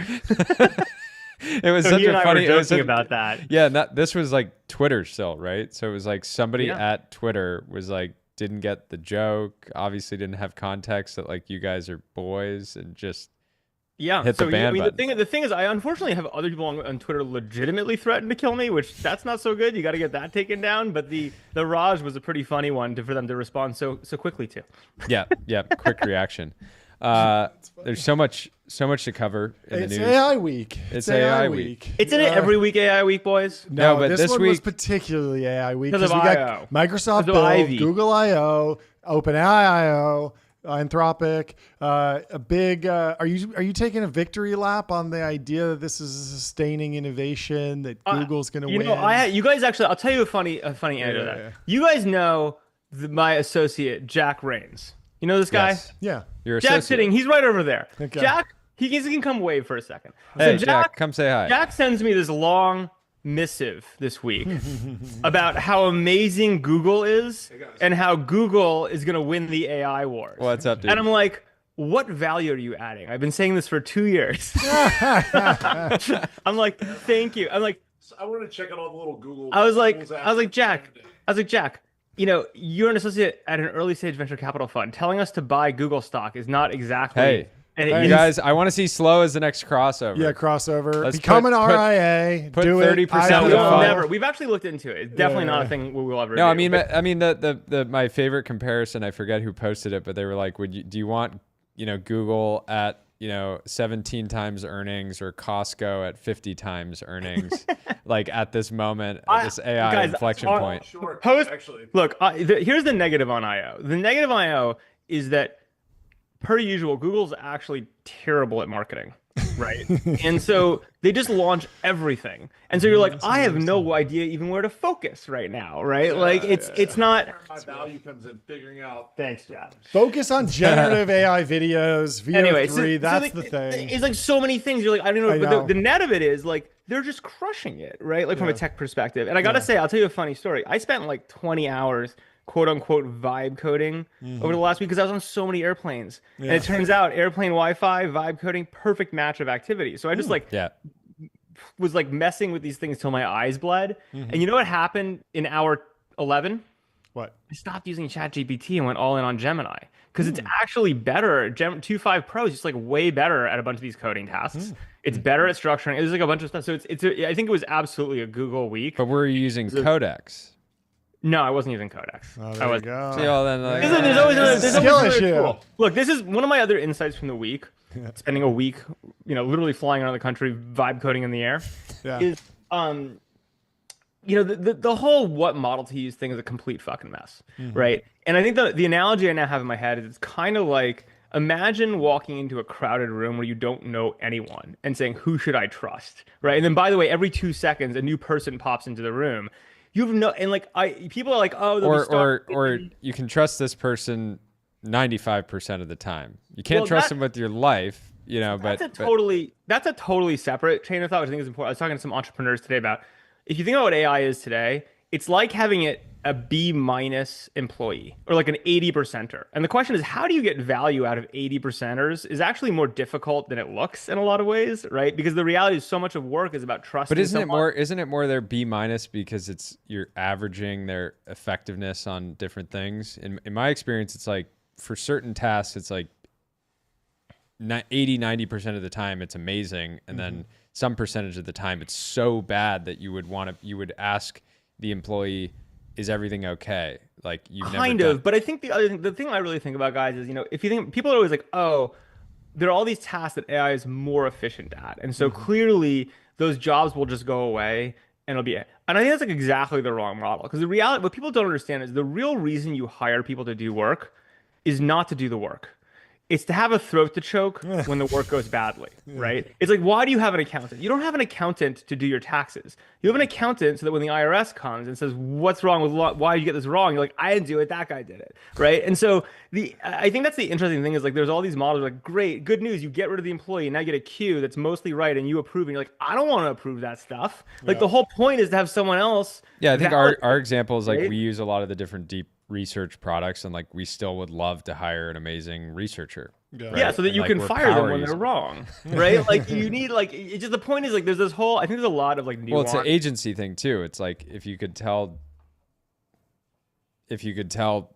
deep research to like try itself and then try other products and then combine the outputs of all the different things, and maybe that's a research agent that can there's all these things. But I think the ultimate model in my mind is I don't even care what the average persons are using. I don't care about some review online that's 4 stars for coding for this type of I don't care. What I care about is what are the smartest people I know in the world using, and like how do you make that transparent so I can just be like, oh, it's this type of task, I'm gonna trust this model for that, and like that needs to be up to date. It's much more of like an identity problem or like a human trust problem, right, than it is a technology problem in a lot of ways, and it's just changing really fast. So it's been a fascinating week. But net, I mean, pulling all the way up, yes, I'm taking a victory lap on Google wins, and yes, I'm taking a victory lap on incumbents win, because that's what's happening. So you're saying to Jack, like, thanks for reading my memo from 2 years ago? Yeah, exactly. Well, in fairness to Jack, he wasn't on the team 2 years ago. Yeah, he was very excited to discover a Notebook L, but love you, Jack. We gotta get him out of the pool house. Anyway, I want to talk about some other stuff. What do you think about the Johnny Ive news and hardware generally? I mean, where to begin? I know. This is my favorite part of having you on the show. We don't have to prompt at all. We just like we could give you 3 words: Johnny Ive hardware. Well, okay, a few things. First of all, I mean, my tweet on this when it was happening was like, well, I guess all these $100 million AI researchers are cheap, right? It's the designers that are going to get paid bank on acqui-hires in this era, right? Look, I think it was marketed in a really interesting way, right? Mm-hmm. Like it's marketed as like they tried to pick the biggest number possible. It's a 2%. They paid 2% for this thing, right? For him, they marketed as it's this big number. I think because it's kind of the pissing match of AI, right? Is you're supposed to look really big and powerful with big number. And I'm sure Johnny doesn't mind being told that he's worth $6 billion, but like, it's kind of one of those interesting PR stories of like how you shape the narrative as much as anything else.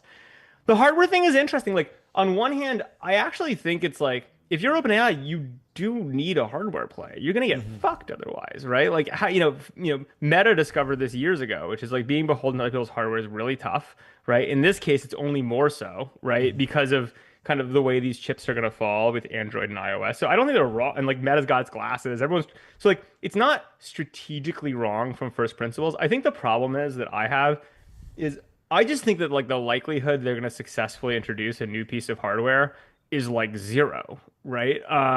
Like, and that's just, it's, you're going to have a phone and they could try to compete on the phone, but it's very hard for them to imagine building like a fully featured phone that, whatever. And then also having something that's so well, the one thing that does seem clear, haven't they said this is a new type of device that will integrate with your phone and your computer? And that screams to me, okay, well, is app? Yeah. I said septum piercing. Where I saw that. Wearable. Well, my take was eCane. Did you see eCane? So when I left in 2014. No, but sorry to finish my thought. The issue with that is if you're saying we're going to create a new device that integrates with your Apple ecosystem, that seems like a bit of a uphill battle. Look what happened to Pebble, right, and the Apple Watch, right? In the end of the day, it's like, look, you have the iPhone is a hugely breakthrough device. This is, by the way, not my line; it's a friend's line. But like, hugely breakthrough device. You already had a phone, right? It wasn't like a new thing you were putting on your body. The glasses work. That's a thing that was already on your body. The watch work. It's a thing Headphones, that you're not. Same thing. It's really hard to imagine you're gonna get through with some new device. So my joke, but it's only half a joke, is look, 12 years ago, I got obsessed with the idea of making an e-cane. So imagine like bringing back the cane, right? That's what you meant. And I had no idea what you meant. Like Novocaine. And if you think about the cane, it's Wizard like it's staff. actually you put a shitload of batteries in it. Yeah. big antenna, right? And you know what the nice part is, like, the world is getting less safe, so you can beat people with it. The world is aging, so like everyone needs canes. Everyone you know, needs like canes. there's all these like macro trends in favor of bringing back the cane. And then could you drop like a GPU and a microphone and a camera in the top and like talk to your cane Smart and like cane. Yeah, that's smart cane. smart cane. smart cane. No more dumb.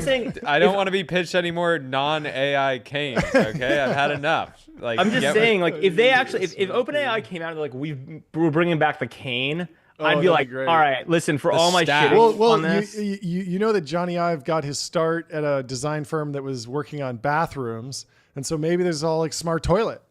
You know, Yeah, well, there we've seen is. this in Someone just Japan. came out. There is like a new Fitbit for your poop. Okay. I know some friends that have funded that. That's Wait, what I thing. I funded that. You funded that. Yeah. I know some people just funded that. I funded it. It's called Throne. I think it's called Throne. Throne, I think it's interesting for a bunch of reasons. One is it's just like personally as like a quote unquote biohacker, there's so much information on how your digestion, what's happening with your digestion, your Totally. hydration, all these different things. Look, in the end of the day, you want to copy behaviors people are already doing. And, in college, one of my roommates, Brian, would send me pictures of his poop all the time. So, like, I don't like that at all. you just got to Brutal. double down. Let's move on. Brutal. Let's move on. Brutal. Hyperscaler capex. Give us anything to get us off of this. Well, No, here's no, my no, no, hyperscaler. no. I got- Hyperscaler capex. Here's my line on it. I flew through JFK today. They're spending $20 billion renovating JFK. Yeah. I'm like, this capex is nothing. Spend more money on AI. Like, if you're going to spend $20 billion on like renovating JFK, all of a sudden spending $100 billion on AI doesn't seem so crazy. What about say as much as you can about what Meta's playbook over the next kind of 6 to 12 months. I know they've been having talent, kind of retention. Llama was the Llama, big Behemoth, delayed. Look, in the end of the day, I as you know, have huge respect for the team there and the leadership there. I think the beauty of Meta, as I've said many times, is it's a heads you win, tails you win, right? From a investor perspective, right? Which is, if you think about it, it's like the most obvious, highest value use case in the world for everything that exists is making ads way more targeted and effective, right? Yep. And that's happening, and it's an incredible trend to ride, and they're going to crush it. Mark and that team is like deeply competitive. They want to win-win-win, right? Yep.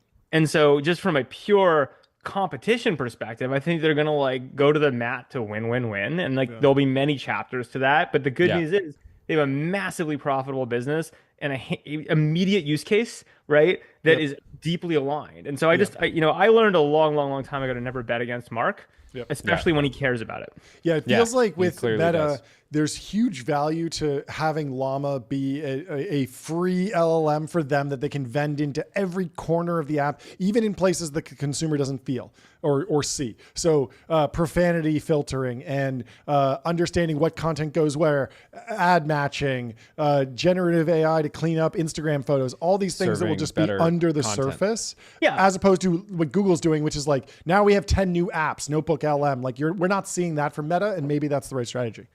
Look, in the end of the day, Meta has the most natural, beautiful use cases for AI, which is what you're pointing out. And therefore, like, they don't need to do a bunch of crazy shit, right? Yeah. They just need to like win at like the core. And then basically, again, the open source thing is clear. It's like they actually, think about ads.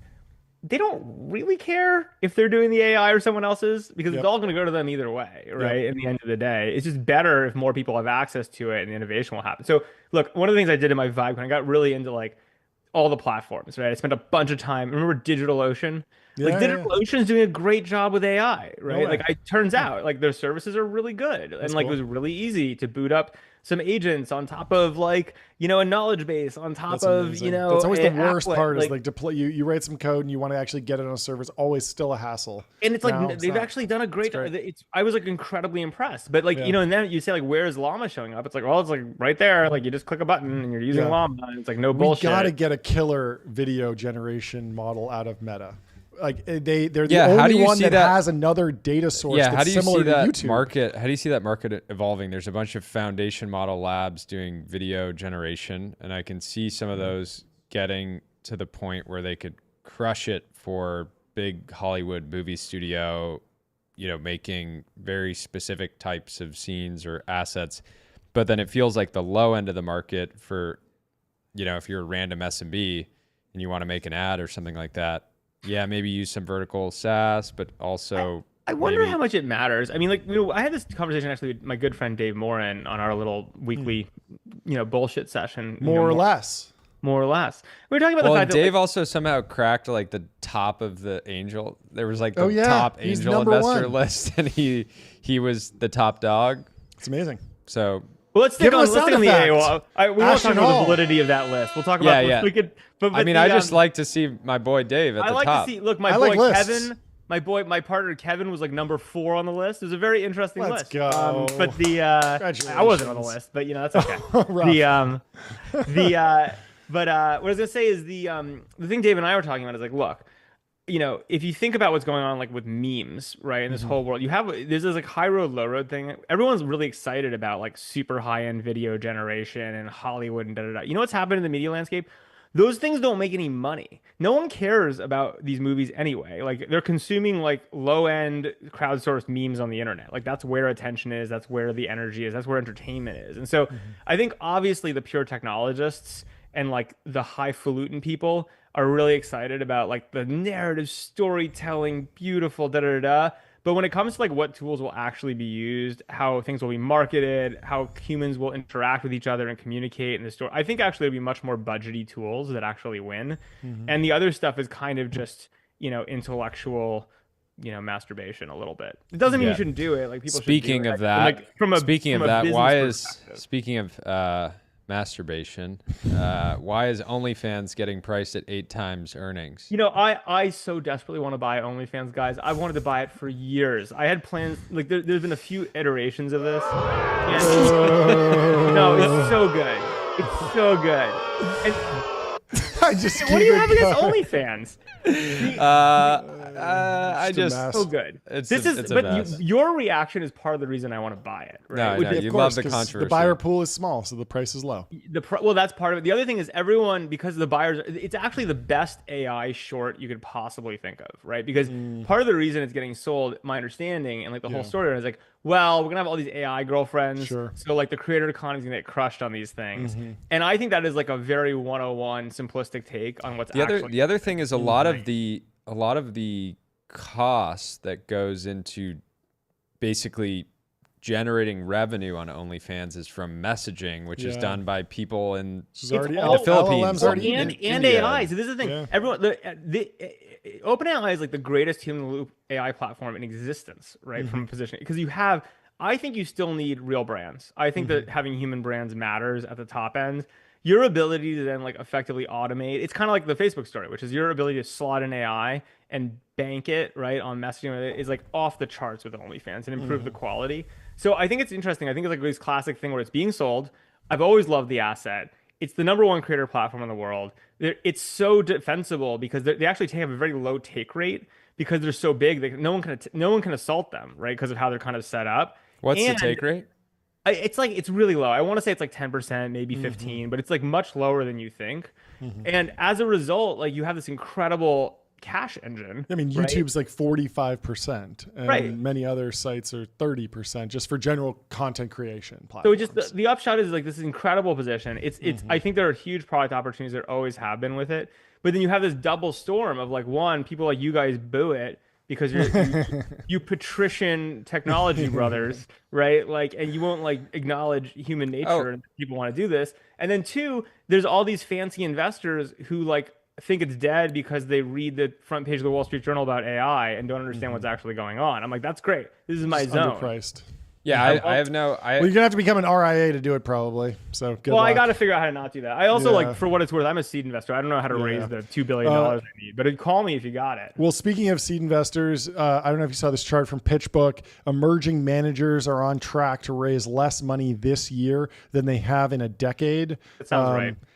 It's now under $20 billion. During 2021, it was up at $60 billion. It was really spiked. 2022 was around $50 billion, and now we're down in like just the 20 single billion, digit just billions. one JFK renovation.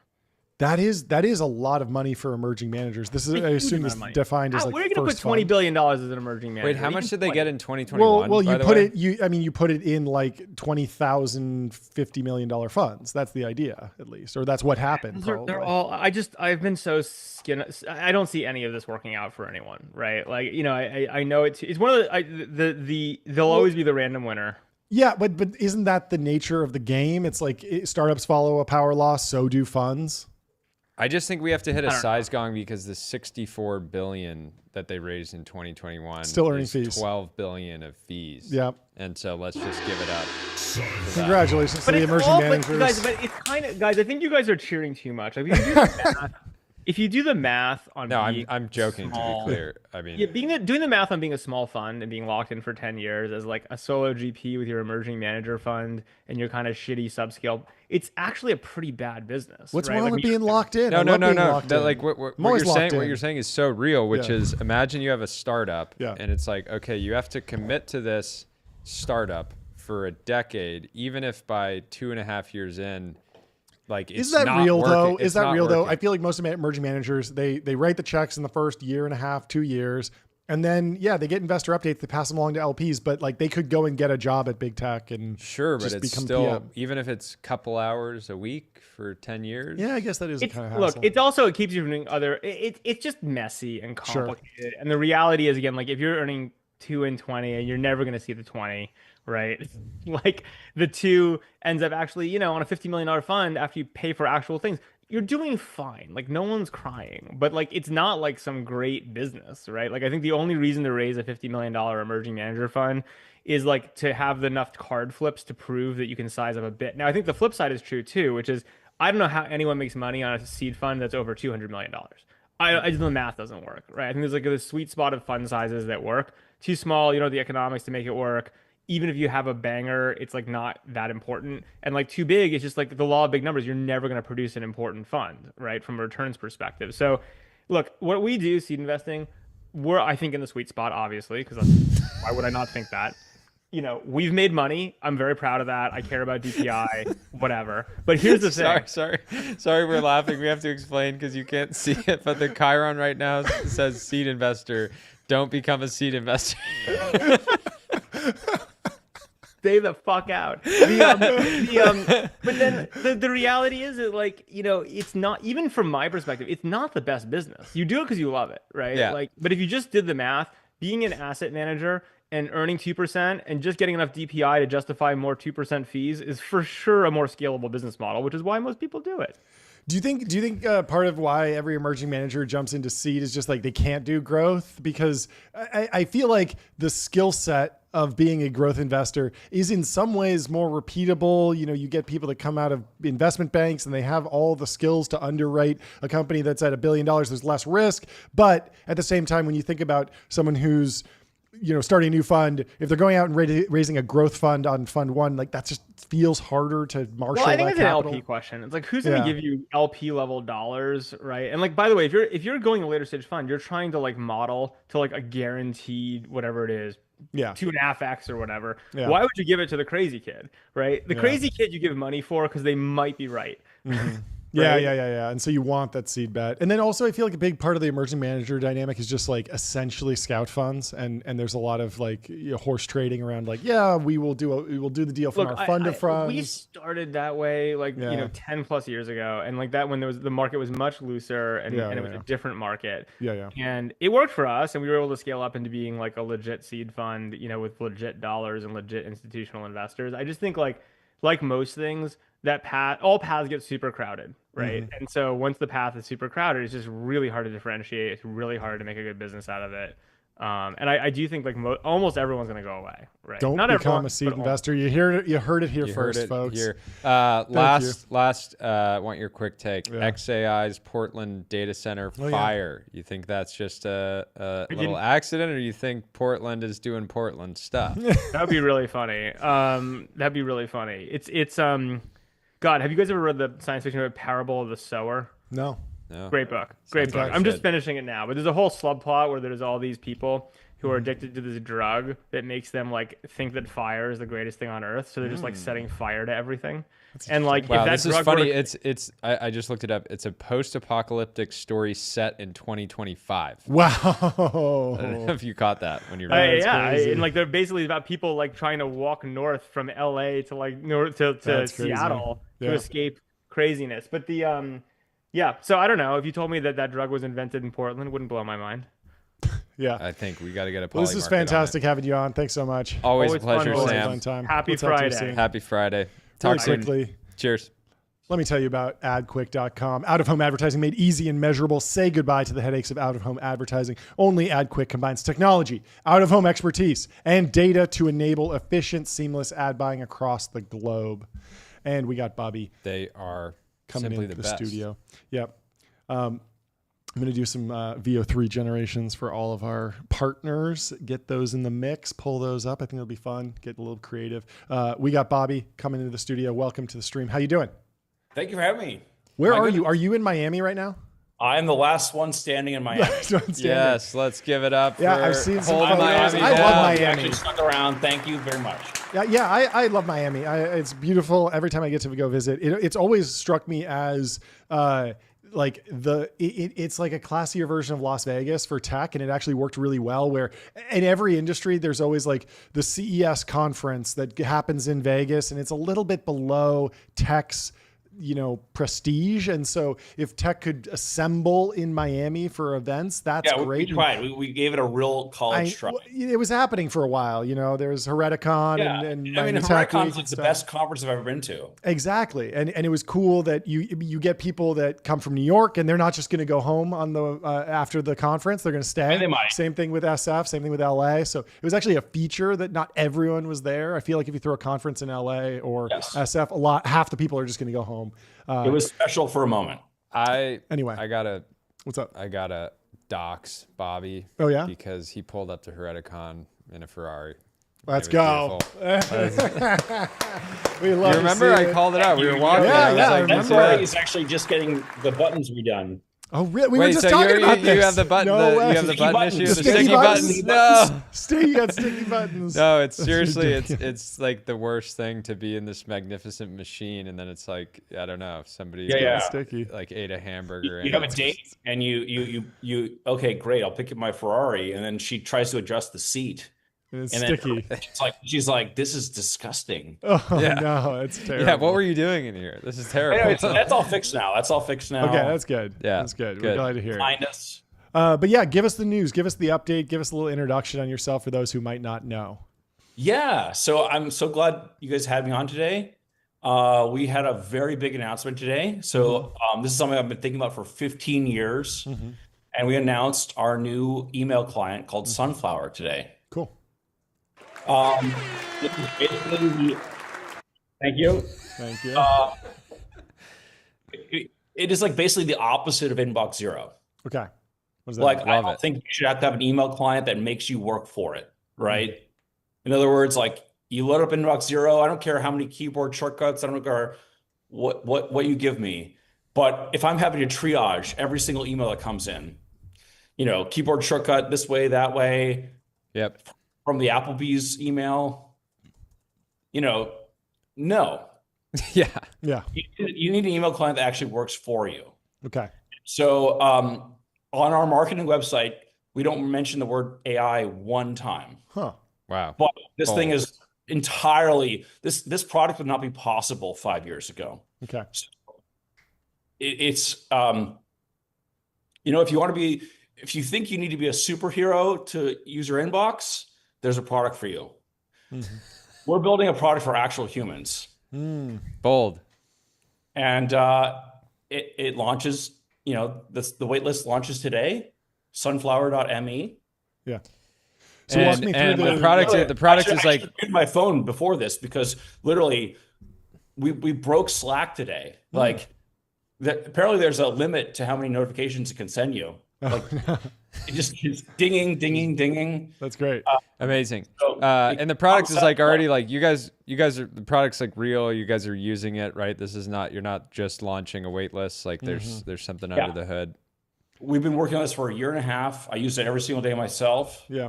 There's about a dozen people right now who have this. Yep. I'll give you guys early alpha access. I would love that. Yeah. So talk to me about the actual workflow. I imagine I still have an email address. People can still email me, but I imagine an LLM is scanning every email that comes in. Am I seeing the emails? I mean, I've used Gmail's Gemini features. One time I randomly clicked it and it just typed a response and it was like kind of decent, but it's honestly just a lot of clutter in the UI right now. How are you thinking about? You're kind of hot on the hunt here. I'll be honest. Yeah. Well, I've been thinking about this. I've actually was thinking I should just get an LLM to summarize every email and just text it to me, and then I can just text back if I want to respond, and I just never look at my inbox ever again. Apple tried, and have you tried current mail.app? It's not good. Total dog. Well, yeah, it's just so funny that email, like the default state of email is like, here's stuff that's important, here's stuff that's not important, and then it's only ranked by when it hit your inbox. Yes. Yeah. Which is kind of silly because because status quo of email is a to-do list filled out by other people. Yep, totally. And that's it, right? Yeah. You shouldn't be beholden to that, right? Mm-hmm. Just because someone sends me an email doesn't. I mean, I get a lot of emails. Yeah. Anyways, so yeah, you were kind of close. Mm-hmm. We're going to reveal our hand more and more publicly, but today was like the firing the starting gun. Like, we're building in public now, so you're going to hear a lot more. Boo, don't share your revenue. If it gets too high, people will copy you. We don't like building in public. Based on the signups you had today, like, we are cash flow profitable if everyone converts. But how much of your time are you going to be spending here versus investing going forward? Yeah. That's a good question. You know, I personally funded this company for the alpha. Like, you know, I be able to read people's emails, you mean? I'm kidding. I can't. By the way, I can't read anyone's emails. We're going through an exhaustive security review process with Google right now. Yeah. So no, there's no reading. You can sign up. You can sign up. Just Google. Just Sundar. Yeah. Just Sundar. Sundar can still read. Sundar can read your emails, but not Bobby. Yeah. I bet he can actually. I bet that they're pretty locked down over there. But yeah, I mean, I remember the mailbox days, and that launched. And really one of the things that I loved was that once he got off the incredibly long wait list, it basically tricked you into just archiving everything, which I thought was a great paradigm because you kind of declare email bankruptcy. You're not deleting these emails, so they're still there. And just that idea of, hey, you can archive things. I had never archived an email before. And I think a lot of people are in that boat where they have unread emails and they've read emails and they have a number that's like 10,000 next to their email app. What are you thinking about? Hear a funny story about that? Please. So I was friends with Gentry when he made Mailbox. Oh, cool. Yeah. And I worked at Facebook at the time. Yeah. And I went on this hike with my friend Bo. And literally, it's like the Kala'au Trail in Hawaii. It's like a 2-day hike. Like, you're trekking it. The entire time, he just talked about email the entire time. He talked about email and the fact that he was about to propose to his now wife. And I said, well, you're spending on this engagement ring. Anyways, so I took a photo of him. It's a beautiful photo, you know, right at the end of the trail. And if you remember that app, you know, when you got to inbox 0, right, you saw this beautiful image. And he hated that app the whole time. It just launched. He was ranting to me the entire time about how much he hated Mailbox. And I was like, it's actually a pretty good app. I'm friends with Gentry, et cetera, et cetera. But anyways, so when I got back from the hike, I sent Gentry an email and I said, hey, would you guys put this image into the app? Like, as the, you know, you're done, like, inbox 0 state. Yeah. And so, and then I took a screenshot and I sent it to him. I said, you're in the app now. You're in the app that you kind of hated. That you despise. That's amazing. That's hilarious. And he took it in good faith. It was great. Yeah. We're not about inbox 0. I think inbox 0 is a flawed concept. I think, like, you know, it's funny. I want you to do this for text right now. I have 3,873 unread texts, and I have that because I don't feel an obligation, like, just because somebody had my number at some point. That's and fine. Like, I really try to respond to the stuff that's important and pressing, but I'm not going to, like, get home from work and be like, oh, I I got to respond to this person instead of hanging out with my kids, right? Like it's not. No, of course it's not. And everyone feels entitled to your time. Yeah. Right. Like look, I'm an investor. I get the same emails probably we all do, right? Like about 20 a day. And they're all like drip auto campaign follow-up. So it's like they send you a cold pitch email, and then you get the email, then you get the email, and then every single successive email like tries to guilt you into actually, replying. Start using more and more emotionally manipulative tactics. And it's like, no. Just because you know my email address does not entitle you to my time. Yeah, I think that's right. What do you think about Eric, Eric, are you gonna tag? Are you gonna like identify like emails that are being dripped versus artisanal, organic, farm to table emails? We're working on that. You know what we're also working on? There's a funny Steve Jobs quote. Isn't it funny, a ship that leaks from the top? But here you go. That's great. Like email trackers, like obviously Superhuman does this. Like I'm like, you've seen it. We both allow you to block inbound trackers, and we'll also let you send your own. Nice. So our thing is like, we are just so 100% focused on the individual user. So in other words, like if you want to block these trackers, perfect. We'll let you do that. And then you can send a tracker of your own. I like having those trackers. I like letting the SDR know I read this 10 times and I'm still not responding. Yes, that's the feature. That's the feature you should build. Is a feature to open and close the email. That's 10 a better times. feature. Yeah. It just keeps really... pinging the pixel. So the SDR is like, this person's, they're reading it for hours every day. But they haven't responded. What's going on? You can just DDoS their tracking pixel. What is your take on Eric Mikovsky, founder of Pebble? He started this company Beeper, eventually sold it to Automatic. And the whole idea was get into the iMessage world, create one unified inbox for all the different messages. I think he had a knockout, drag out fight with Apple because he was reverse engineering some of the APIs. Obviously, there's changes in big tech around antitrust, and it maybe now is the time to put pressure on that. Is there a world where we could see text and email kind of unify at some point? What's your view on kind of the long term here with big tech? I mean, look, we have a long-term strategy. Again, I'm not going to come on your podcast and just spill all the beans. Spill. Activate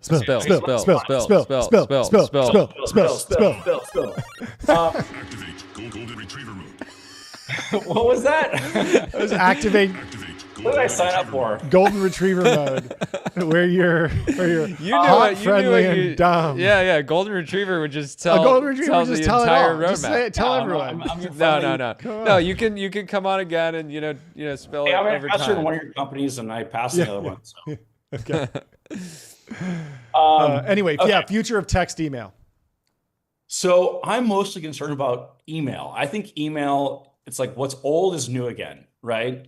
And so if I were a ship that's spilled from the top, here's what I have to say. Just like Apple built iMessage on top of SMS, I think there's a layer to be built on top of email. That's all I'm gonna tease. Give us more. Anyway, I think that's an interesting framework. So I don't want to own all communication. Like I don't want to pull it on one place. I just want to clean up the mess that is email. Okay. Yeah, it is an interesting time, right? Because like AI is transforming everything, but yet I feel pretty confident that I will have an email address that I have to use in 15 years, and that sounds kind of crazy and silly, but at the same time, it's not going away. Fax machines. We talked with TJ yesterday about how he was spending 30% of their dev resources or something like that on fax machines, right? At PillPack. When I worked at Facebook, we launched as a joke, just the TechCrunch network only. We launched a feature called Fax This Photo, and they covered it. Wow. No way. Yeah. It was literally launched just to troll them. You can Google this story, like TechCrunch, Facebook, Fax This Photo. my engineering buddy Evan, we were launching all these things one day. Fax your photos, not 2009. Wow. Yeah, there you go. That's amazing. Okay, so Facebook punked us. This isn't really going live for everyone. That's just for the hilarious. lucky No, few members of the Tech Crunch Network. they tried to like pretend like they were in on the joke, but no, they weren't. That's very funny. Got him. And also, by the way, our Have comms fun team with tech. didn't know the joke either, and so Nah. this guy Blake Ross, he had to run upstairs like in a frantic rush, saying, "Guys, it's just a joke. It's just a joke." Yeah. Full stack, verticalized Mog. Love It's it. amazing. Well, thank you so much for coming on. Bobby, this What's the real thing? Anyways, Bobby, This is great. this was super fun. Congrats on the launch. I'm excited to try the product and Yeah, come send back us on. invites. Come We'll talk back to you on soon. as you have more right. more news to share. Amazing. sunflower.me if I can get a plug-in. For sure. Let's do it. Go Let's check do it out. We'll talk to Go you soon. there now. Guys. Bye. See you guys. And if you're trying to visit Miami, you got to head over to wander.com. Find Your happy place. Find your happy place. Book a wander Overnight with success. inspiring views, hotel-grade amenities, dreamy beds, top-tier cleaning, and 24/7 concierge service. It's a vacation home, but better, folks. Get on Wander. And we got Oren Hoffman coming in the studio. He is here, so welcome to the stream, Oren. How you doing? What's I'm going doing on? great. Happy to be here. Very excited. Great to finally have you on. Yeah. Probably should have done this a long time ago. We had a brief phone call, I think a couple of years ago. Good to reconnect. What's the latest in your world? Well, things are great. We've got a couple different things. We run a like a weird holding company where we own a bunch of data companies, start different data companies. Yep. And then we're also at Flex Capital where we do a lot of seed stage investing. We did 20 deals last quarter. Wow. Our goal is to do about 100 per year. That's amazing. Yeah, we Yeah, were kind of the struggling to volume find is- what your title should be, so we just put founder and investor because you wear a lot of hats. Yeah, that's good. I think you got like Sam Lesson on today. I'm like an aspiring Sam Lesson. So. Okay, okay. That's great. That's great. We Yeah, all how are you on the aspire. slopes? Are you a good skier? No, I'm not aspiring. Well, Sam then- on the slopes. then I'm you're not, gonna I'm fall not, I'm not behind. at that stage. Yeah, Yeah. I'm only Skiing. aspiring on certain things. He's Okay, got okay. like 20 other dimensions. Yeah, I'll yeah. never catch up. He to plays a him lot on. of tennis. He yaps a lot, but yeah. Yeah. Jordan- He runs like 3-minute miles. Yeah. So, 3 minutes. yeah. Okay, I haven't talked yeah. about running. On the data side Yeah. of your business, how was that an AI bet that you made a long time ago? Is it did you get lucky? Did you have incredible foresight?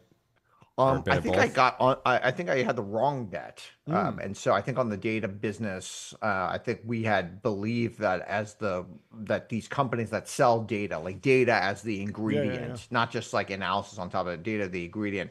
We thought that these companies would become like way more valuable because we thought the number of buyers of data would go up significantly. So if you think like, people, this is 10 years ago, people made, there are maybe 50 hedge funds that buy data today significantly. There's 11,000 hedge funds. The market's going to go from 50 to 500. I think the market went from 50 to like 58 over the last 10 years. So it really didn't go up. Retailers, there were maybe 20 retailers that bought a lot of data 10 years How many ago. out of your if you this will be tough to remember specifics, but a lot of like seed stage companies will be like, oh, well, we're going to generate this data and like we're going to sell it eventually and it's going to be valuable. And it's like, oh, and then you kind of press them on it. And it's like, well, like hedge funds will buy it. And then it's like, okay, like, are you confident that those 58 hedge funds are ready to have buy you this? seen hedge any funds of are your they're a terrible market. It's a very small market. And they're really, most of them are even like the biggest hedge funds in the world, like Bridgewater, like the amount of data they buy is minuscule compared to the AUM. It's like, it's basically zero. Yeah. And is that just because they they're- spend they're- more on like lunch than Yeah, data. are they getting data from other sources, like more public sources? Are they scraping the internet, or are they just not using data-driven algorithms? I In the mean, sense they that we think? have some data. They have data that Sure. you could put in an Excel file and Yeah, stuff like that. yeah, And these yeah. are not like, these are smart people who Yep. are thinking about quote unquote data. But when you actually think of like a data business that's selling data, proprietary data, Yep. different types of data, Yep. and usually data that's like larger than you could like put in an Excel file. Most funds are not doing it. They're really, really, if you think of like real estate, so when we were starting, like the number of real estate investors that were using data was 0, and today it's Blackstone. It's like one. It's going from 0 to 1. Real estate's a pretty big asset class. Now they're using some data, so people are using still some data, but really, like we're going to talk about, like real alternative data. Really have a very sophisticated system to be able to ingest it and use it. It's very, very, very small. Is that driven by the fact that maybe it's almost like, we've been thinking a lot about Google I/O and VO3 and Google's advantage in video generation, particularly because they own YouTube, and YouTube feels like an incredibly valuable data source. Correct. I agree and it's with that, almost, but the whole like data is the new oil. It's almost like, no, data is like a Rembrandt painting that there's only one of. And so Google doesn't want to sell that data. Like Google wants to keep that, right? And so yes, the data market would be bigger if all of these assets actually transacted and were fungible like oil, but they're not. They're super proprietary. And the now, companies if you have a won't. brand, your data is more valuable. Sure. So if you've got something like Reddit, and everyone knows Reddit, they understand what people are talking about on Reddit, and they say, okay, we're having all these like interesting conversations. They sell that to Google for $60 million or something to train their LLMs. But if you had just like lots of people having interesting conversations, but you weren't called Reddit, my guess is instead of 60 million, you might get 10 million or 5 million or something. Like the brand is actually the 10x thing of why people want to buy it as well. Yeah. What about just creating data for the purposes of artificial intelligence, not pulling data from other sources and trying to go find a round peg in a square hole with selling into a hedge fund? More like there is demand for robotics data right now, and we are going to go get a bunch of robots and generate a bunch of data. I like that. Yeah. Okay. I mean, obviously like Scale AI is a great company, right? So they're doing that. They're actually going and building those types of data. We just we're investing in a company doing what you're saying with the robots. Sure. I think those types of things are good, but it's not always just for the AI.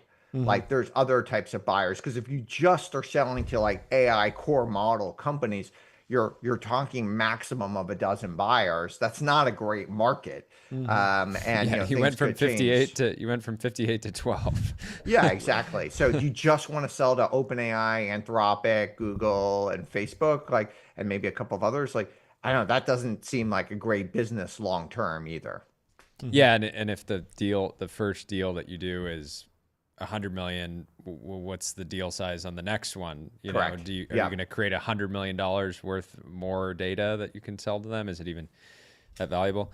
Anyways, the wanted to have you on specifically to talk about a post that you had yesterday that went pretty viral. You said that any VC that makes you pay for their lawyers is not founder friendly. Founders barely affording rent should not be footing legal bills for VCs with private jets, and yet this is standard. You kind of extrapolate on this, but you're writing, 20 checks a quarter, maybe more.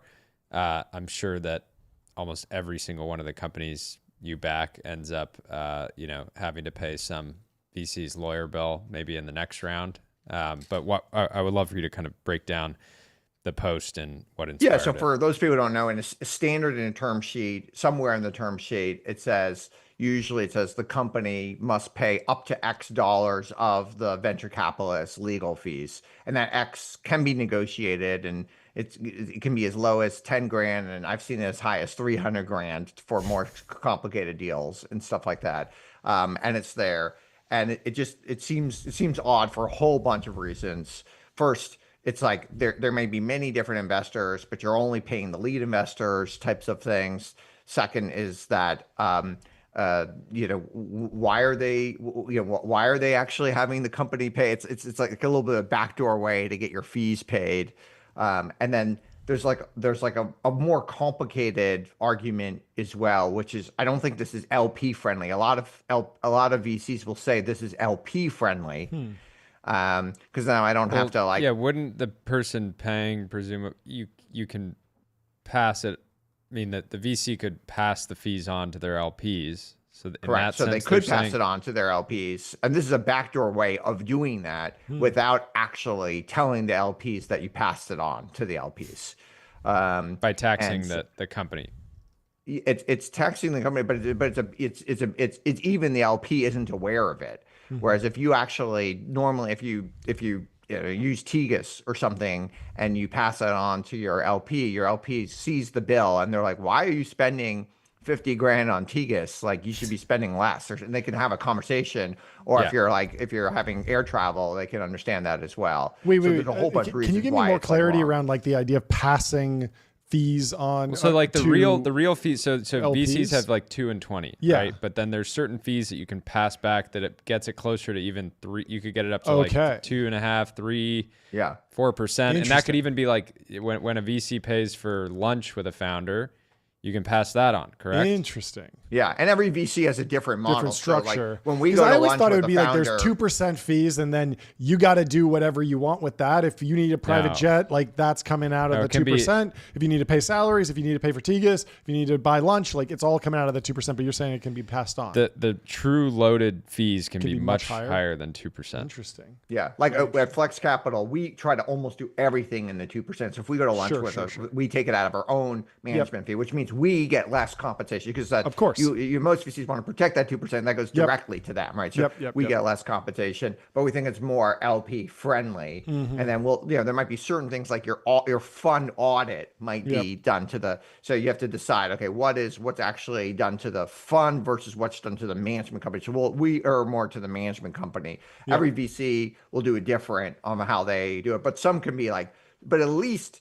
Regardless, at least generally when I'm passing fees, at least the LPs do see it. Yeah. And then they can have a conversation like, hey, why are you spending all this money with lunches to me? Why am I paying for your lunch to go to Spago or something?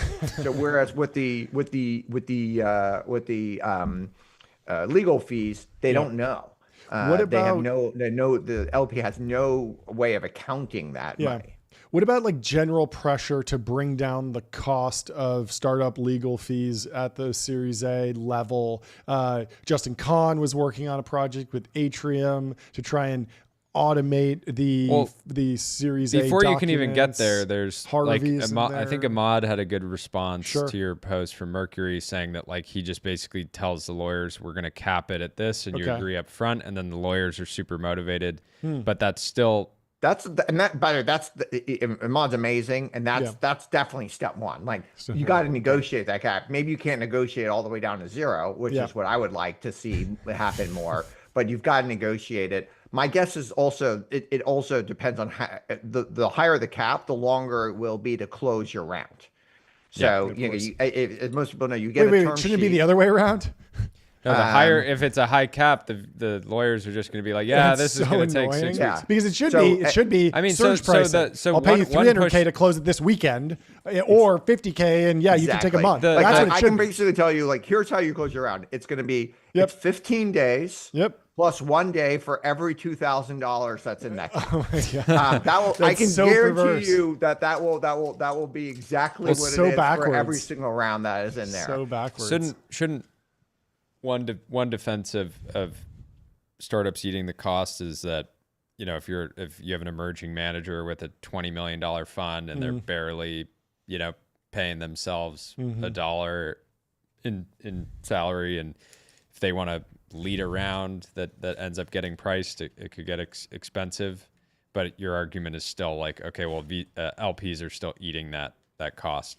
Yeah, I mean, look, it can be negotiated, and maybe in some cases it could make sense that's in there. But why are you doing something so complicated? I mean, YC created the safe. The safe doesn't have any legal costs, right? Really, you can actually use a pretty boilerplate thing. Most of these terms you should be negotiating in the term sheet anyway. So going from term sheet to close, which is where all the legal costs come in.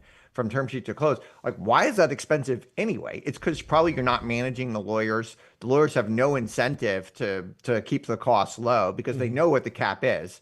If the cap says 50K, I guarantee you're getting a bill for no less than 49K. Like in the history of the world, I doubt it has almost ever come in less than 49K for a cap of 50K. Like, how do they automatically always hit the cap? It's perfect. They're filling the space. They're built different. The other thing as an LP, what you don't want to pay the fees and not get the ownership is the other thing, right? It's like if you're just getting past the costs and you're like eating that, but you're not getting like the incremental kind of dollars deployed into the company, Yeah. or like the incremental ownership, does it, I mean, I guess like where I'd want to go with this is, what do you have conviction or any excitement around tools that can be like AI tools specifically that can be introduced into the process, like basically that term sheet to close period, to just make that more efficient, where we could say, okay,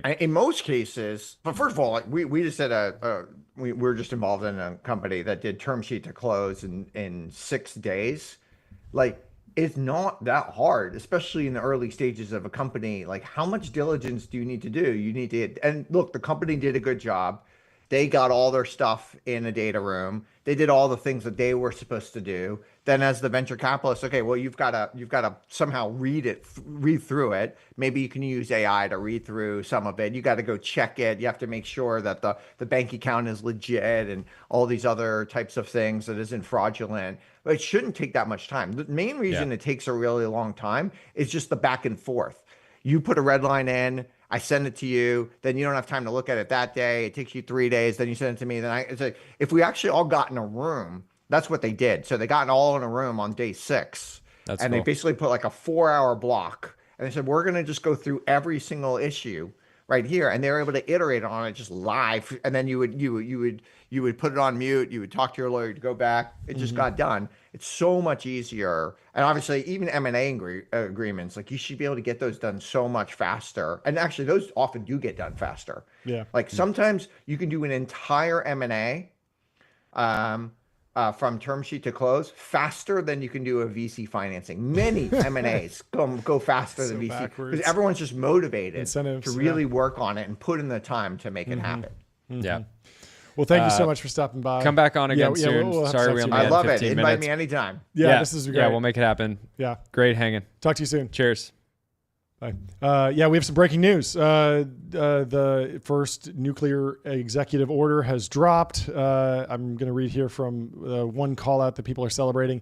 To maximize the speed and scale of new nuclear capacity, the Department of Energy shall prioritize work with the nuclear energy industry to facilitate 5 gigawatts of power uprates to existing nuclear reactors and 10 new large reactors with complete designs under construction by 2030. This is exactly what we were asking for with Let's Copy Paste Diablo Canyon. We have Doug Bernauer from Radiant Nuclear in the studio. We're going to bring him in and get his breakdown on it, because he's obviously been working in this industry for years and should be able to give us an update on what's happening. Thank you so much for joining the show, Doug. Been too long since I saw you. I think I saw you in DC last, but should be an exciting day. But can you give us your read and analysis on what's happening? Yeah, it's unbelievably exciting. There's a whole lot of text. I had these fact sheets that came out, I think went to the media on all these executive orders. It's unbelievably exciting, but it's all coming in like right now. I think the actual official documents just got posted only minutes ago, so I haven't read. So you're an expert. You're an expert, is what you're saying. Well, we really put you on the spot. But I mean, can you talk to me about a little bit of the history? First introduce yourself, what the company does, and then maybe we can build up to some of the maybe problems or areas for improvement that the industry has been asking for, and then we'll kind of dig into what's happening today. Yeah, thanks. So I'm the CEO of Radiant, nuclear portable microreactor company. We're focused on mass production of 1 megawatt reactors. We'd like to see 50 of those per year, and they'd come off the factory line and then go out to the customer wherever they are, run for 5 years, and then come back and be refueled. Yep. So it's a very unique sort of model. And my background before that, I worked at SpaceX for 12 years. Worked on the first rocket with legs, amongst other really cool stuff for Elon, but eventually focused on nuclear. And it's a really unique model that we've been trying to work. You know, and a normal reactor is about 1,000 megawatts. The thing we're working on is 1 megawatt. It's got to be road transportable. We're trying to make the nuclear power that people want, because the problem that we see with why we don't have all this nuclear technology today is really that there's not as many customers. But that is all completely turned around, I don't know, in the past maybe just 2 years, right? With all these announcements of the big data center players coming in to buy nuclear, to restart old plants, to build new ones. And we've actually been fighting for a lot of regulatory reforms that we see as probably being necessary for our particular model. Yeah. where you've got really a factory that makes reactors, where you have assembly and you don't have any construction. And if you read the rules that are 50 years old, you hear about construction a whole lot. Yeah. And so it's not really focused on or talking about the right sort of thing. So yeah, when we last spoke, you were working on the helium loop, going to test at a dome in Idaho. How are things going? What have been the most recent updates for Radiant? Yeah, there's some unbelievable updates. Just a month ago, we were announced as one of just 5 companies who will get access to fuel from the Department of Energy. Something we've been working on for a very long time. It's unbelievably exciting. When I started the company back in 2020, we said we would do a critical test with a reactor at full scale in 2026. We are on target to do that. And really, I mean, because of that announcement and the support that we're getting from federal government. Another change just recently, we've been working through a process they have at the national labs. We're working with Idaho National Laboratory. And the fun context setter here, they've tested actually 52 reactors in their history. Wow. Although the last of which was in 1977. So it's been a while, and we have a kind of old process, and they are aware of it.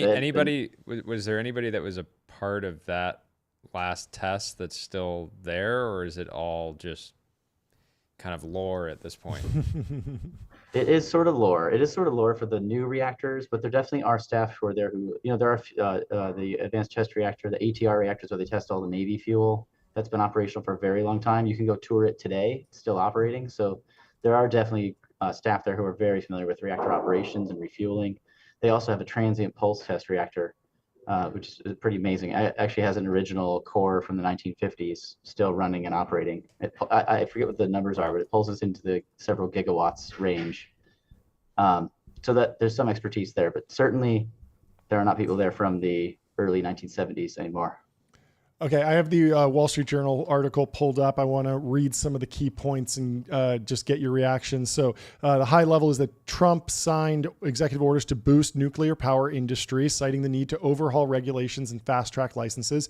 A lot of this is driven by tech companies like Amazon and Google, who are driving demand for nuclear power to support AI systems and data centers. And there's an interesting wrinkle there where a lot of the hyperscalers made very aggressive ESG targets and climate pledges before they knew that they were going to need 50 gigawatts of capacity. And so now they're really, really pushing for clean energy.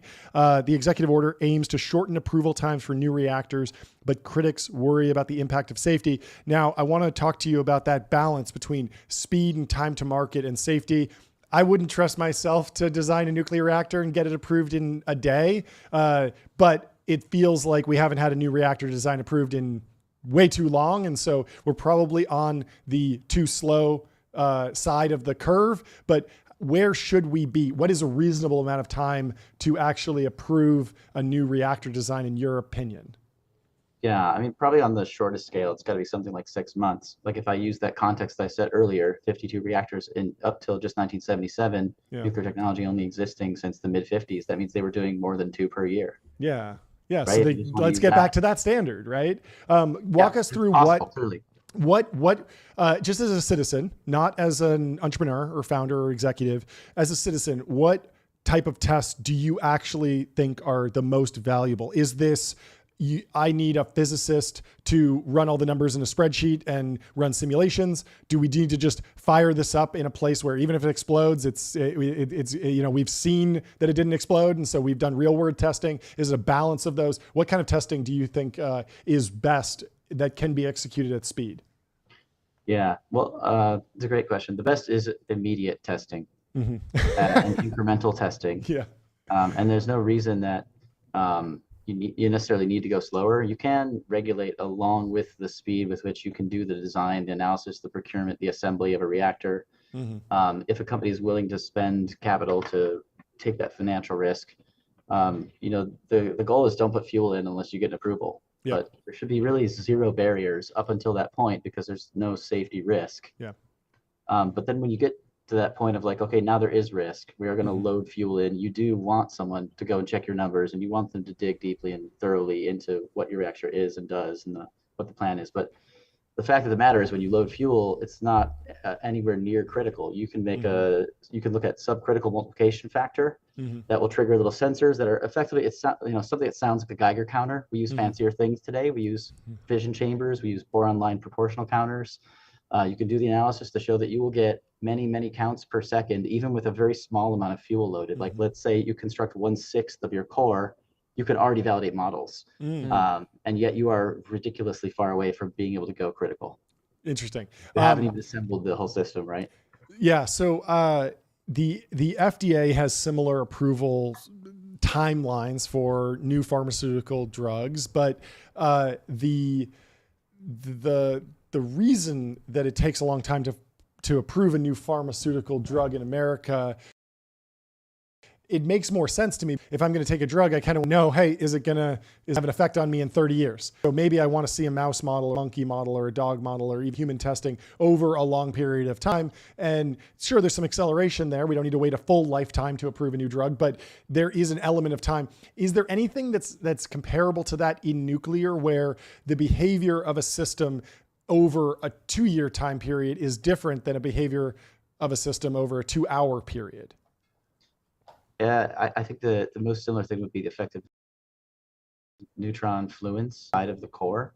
So if you hit some parts of your system with neutrons, they will generally swell up. Metallic parts swell up, and their conductivity will usually go down, their density goes down, but the physical shape of them changes. Sure. So you might have to test that in some special way to know what a 10-year lifespan looks like, right? Yeah, but a lot of these materials have been tested, and there are these giant data handbooks that it's very predictable. So there's like the Nuclear Systems and Materials Handbook, which is like put together in the 1970s, actually just released finally through this lengthy process, but we had a ton of help. We went and recovered this great national asset, and it's now available for all reactor developers. That's amazing. Yeah, so they're pretty predictable effects. So there's not, I would say there's really, other than the effects of neutron fluence, there's nothing really that challenging. We plan to test right next year in the dome.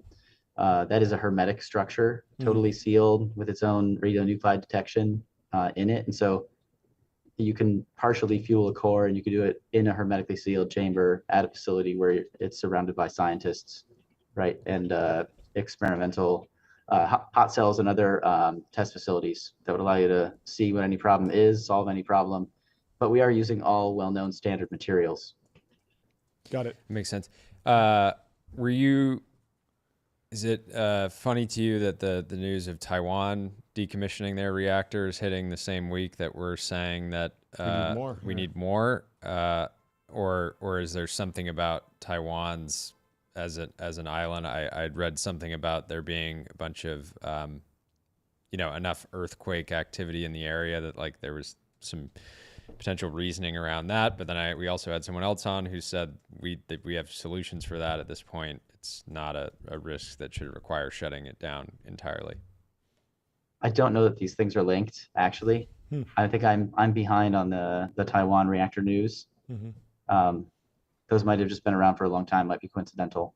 Yeah. It's not. No, I'm not implying that they're linked. I was saying more that it is kind of ironic in the sense that like, we have one country saying we're shutting these things down, meanwhile, and they're far less energy independent. And Germany kind of doing the same thing. It feels like some countries are following the American nuclear book from 2 decades ago. And maybe they should be adopting the playbook from today, and they need. Well, just announced it today, and hopefully. Yeah, how monumental is this for you? Were you like betting the company in some way on eventually getting an administration that would like introduce an EO and like try to bring about policy around this? I think in a lot of ways.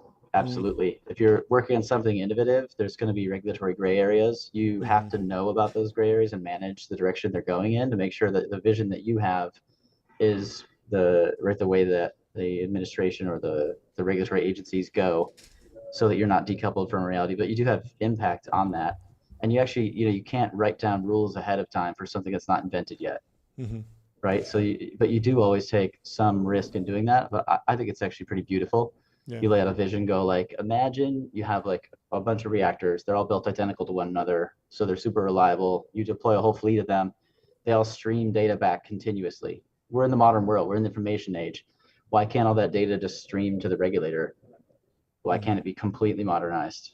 And we've been talking about that for a while, and I think that has led to now that, along with other things that people have said, have led to these sort of events where an administration goes, okay, we're going to actually go and support this. Yeah. Right. Last question from my side. Can you talk a little bit about how you see the market playing out? Obviously, there's some news about where we might be getting really big nuclear reactors at the 1 gigawatt scale. You're building at the 1 megawatt scale.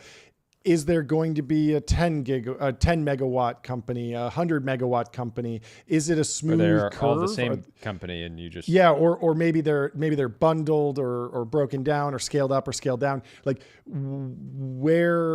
how will this play out, and who will do what, I guess? Yeah. Well, as a consumer, what you want is for there to be 2 or more companies at each scale. Yeah. Right. And yes, there will be something at the portable microreactor scale, maybe two companies there at least, and maybe that's 1 megawatt and smaller. If you are willing to put a reactor in the ground somewhere and pull the fuel out on that site and put it in a system, you can make a bigger reactor. I call it a microreactor, 10 megawatt scale. So you want 2 companies there. You want 2 at the 100 megawatt. You want 2 or more at the gigawatt also, because they're different areas need these amounts of power. So if you think about, and we never think about these places, there are remote places in the world. Like in Alaska, you have over 150 disconnected microreactor locations, or microgrid, locations that could use reactors. Canada has over 200 of these sort of areas, and these are coastal. Look at those land areas on the map. They're massive. They have a need for heat and for power. They're extremely isolated. There isn't an actual grid, so you need a small system, right, on those types of regions. And if you put in a 1 gigawatt reactor somewhere, you had better have a lot of big power lines to move that power to enough customers to use that, right? So on the 2 extreme ends of the scale, there's pretty obvious use cases. And then in the middle, it's if you don't want to wait years to upgrade the grid, or it would be very expensive, like $1 million a mile or more up rates to power lines, then you might go, well, hey, we have this region where we're going to use 10 megawatts. We could put a 10 megawatt reactor. That's economical for us, right? Without overcomplicating it or having to add power lines extending across states. Awesome. Well, thank you so much for popping on. We'd love to have you back again and to go even deeper. Congratulations on the overnight success. I know the job's not finished, but I like this for you guys. Yeah, this is great. It's great news. Yeah, it's really exciting. I mean, one of the coolest things, they asked to reform the process that we're using at national laboratories to test reactors. That's going to be extremely critical to us staying on our schedule. We will achieve going critical next year because of a lot of things happening today. That's great news. Thank you. You're the Thanks man. for joining, Doug. We'll talk to you soon. Amazing milestone. All right. Cheers. Good luck. Talk to you soon. I wanted to pull up, we're going to stay on nuclear for a little bit. We're going long.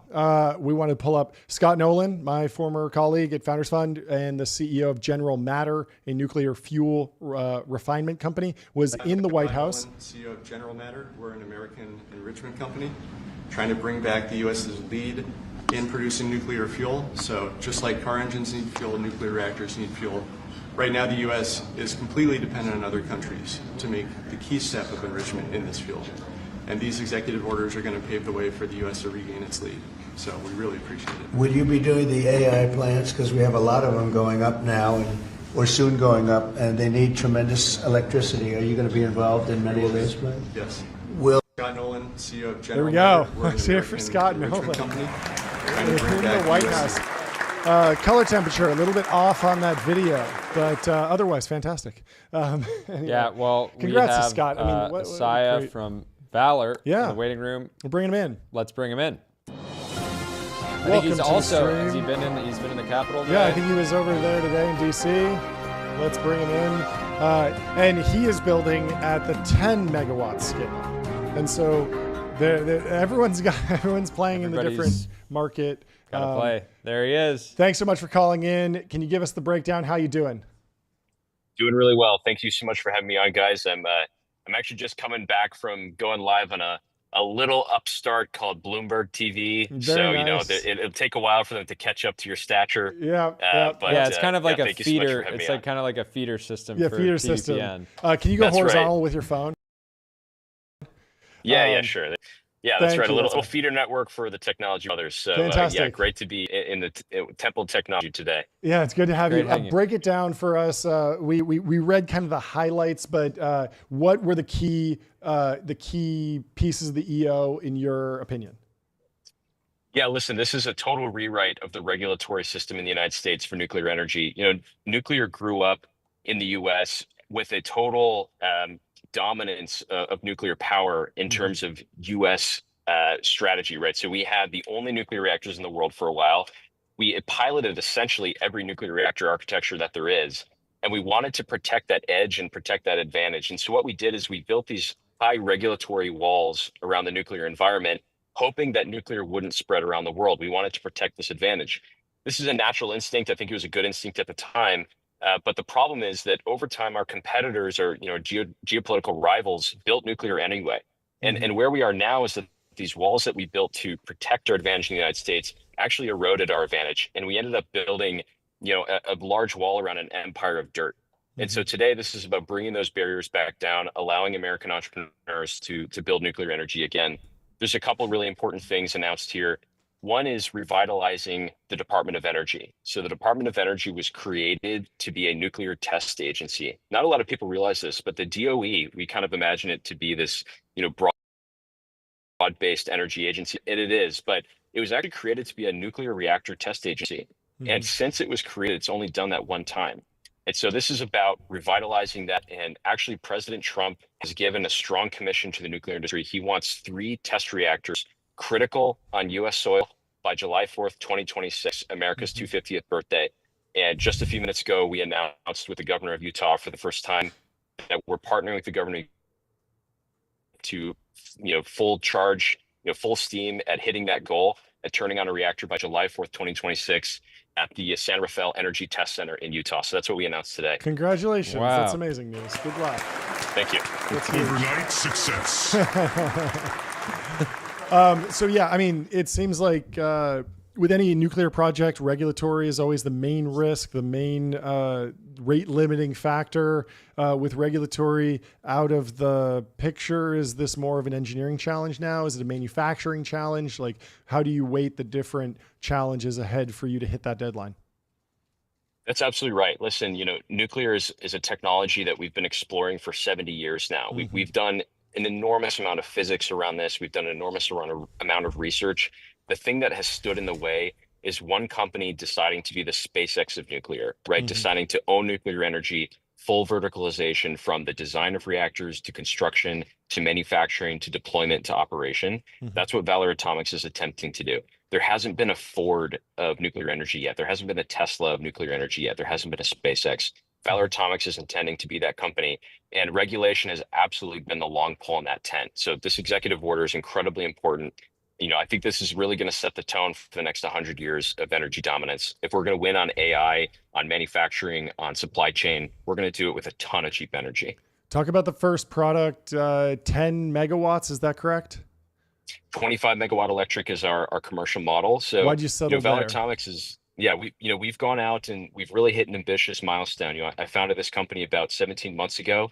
We were intending to go out and build our first prototype reactor in 18 months. We finished it in 16 months.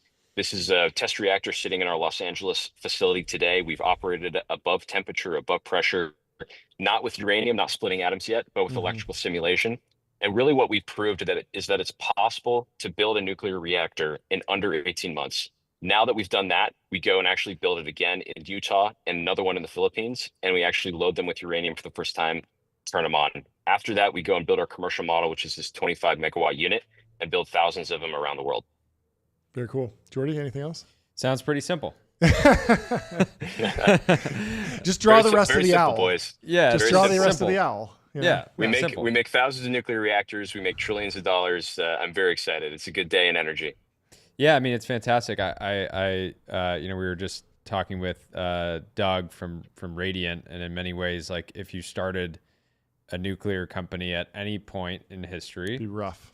You were betting on activity like we're seeing today and action, and so super validating for you guys that had to get looked at like you were crazy in a bunch of pitch meetings early.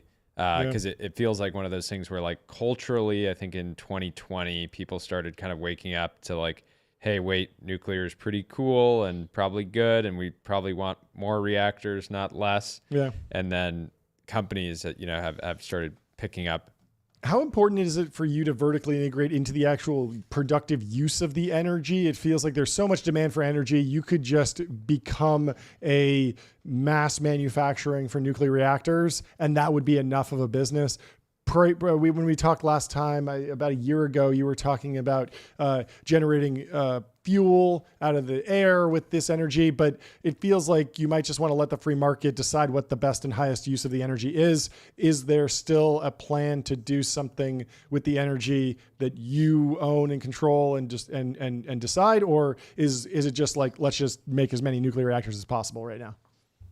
Yeah, one of the core realizations of Valor is that there are some products that the market actually doesn't know how to buy, right? Mhm. So I think this is one of the most important realizations that Elon had with SpaceX, which is that if you're going to make a rocket company that makes really good rockets, you also need to fly them, right? Mhm. You can't just build the rocket, you have to fly them too. And the reason is that the customer actually doesn't know how to fly the rocket, right? A small sat company, a telecom company doesn't know how to fly a Falcon 9. And so it turns out the best way to use a Falcon 9 as SpaceX is to actually own the entire operational cadence, and then you sell products like kilograms to orbit and internet connectivity, right? So that's the right way, to think about these really, really complex technologies.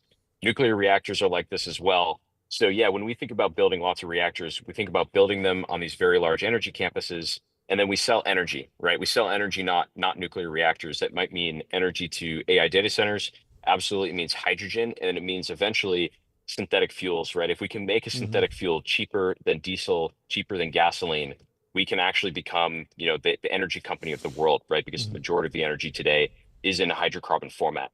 So that's kind of the core realization that we had when starting Valor. Very cool. Well, good luck. Thanks for calling in. Yeah, huge day. Huge day. Congratulations. Huge day. Big day. Thanks, guys. To you and the whole industry. Cheers. What a great show. Whole world tour. 4 hours now. I guess we just hit 4 hours. Anything else we need to cover before we get out of here? I think breaking news, John. What's that? It's the weekend. It's the weekend. And as always, our board has been very explicit about this. Leave us a 5 stars on reviews, Apple Podcasts or and less Spotify. if you don't feel like it. Yeah, but just if you've review listened us. this far, you're 4 hours in. I'm guessing we earned that 5 stars. So just do it.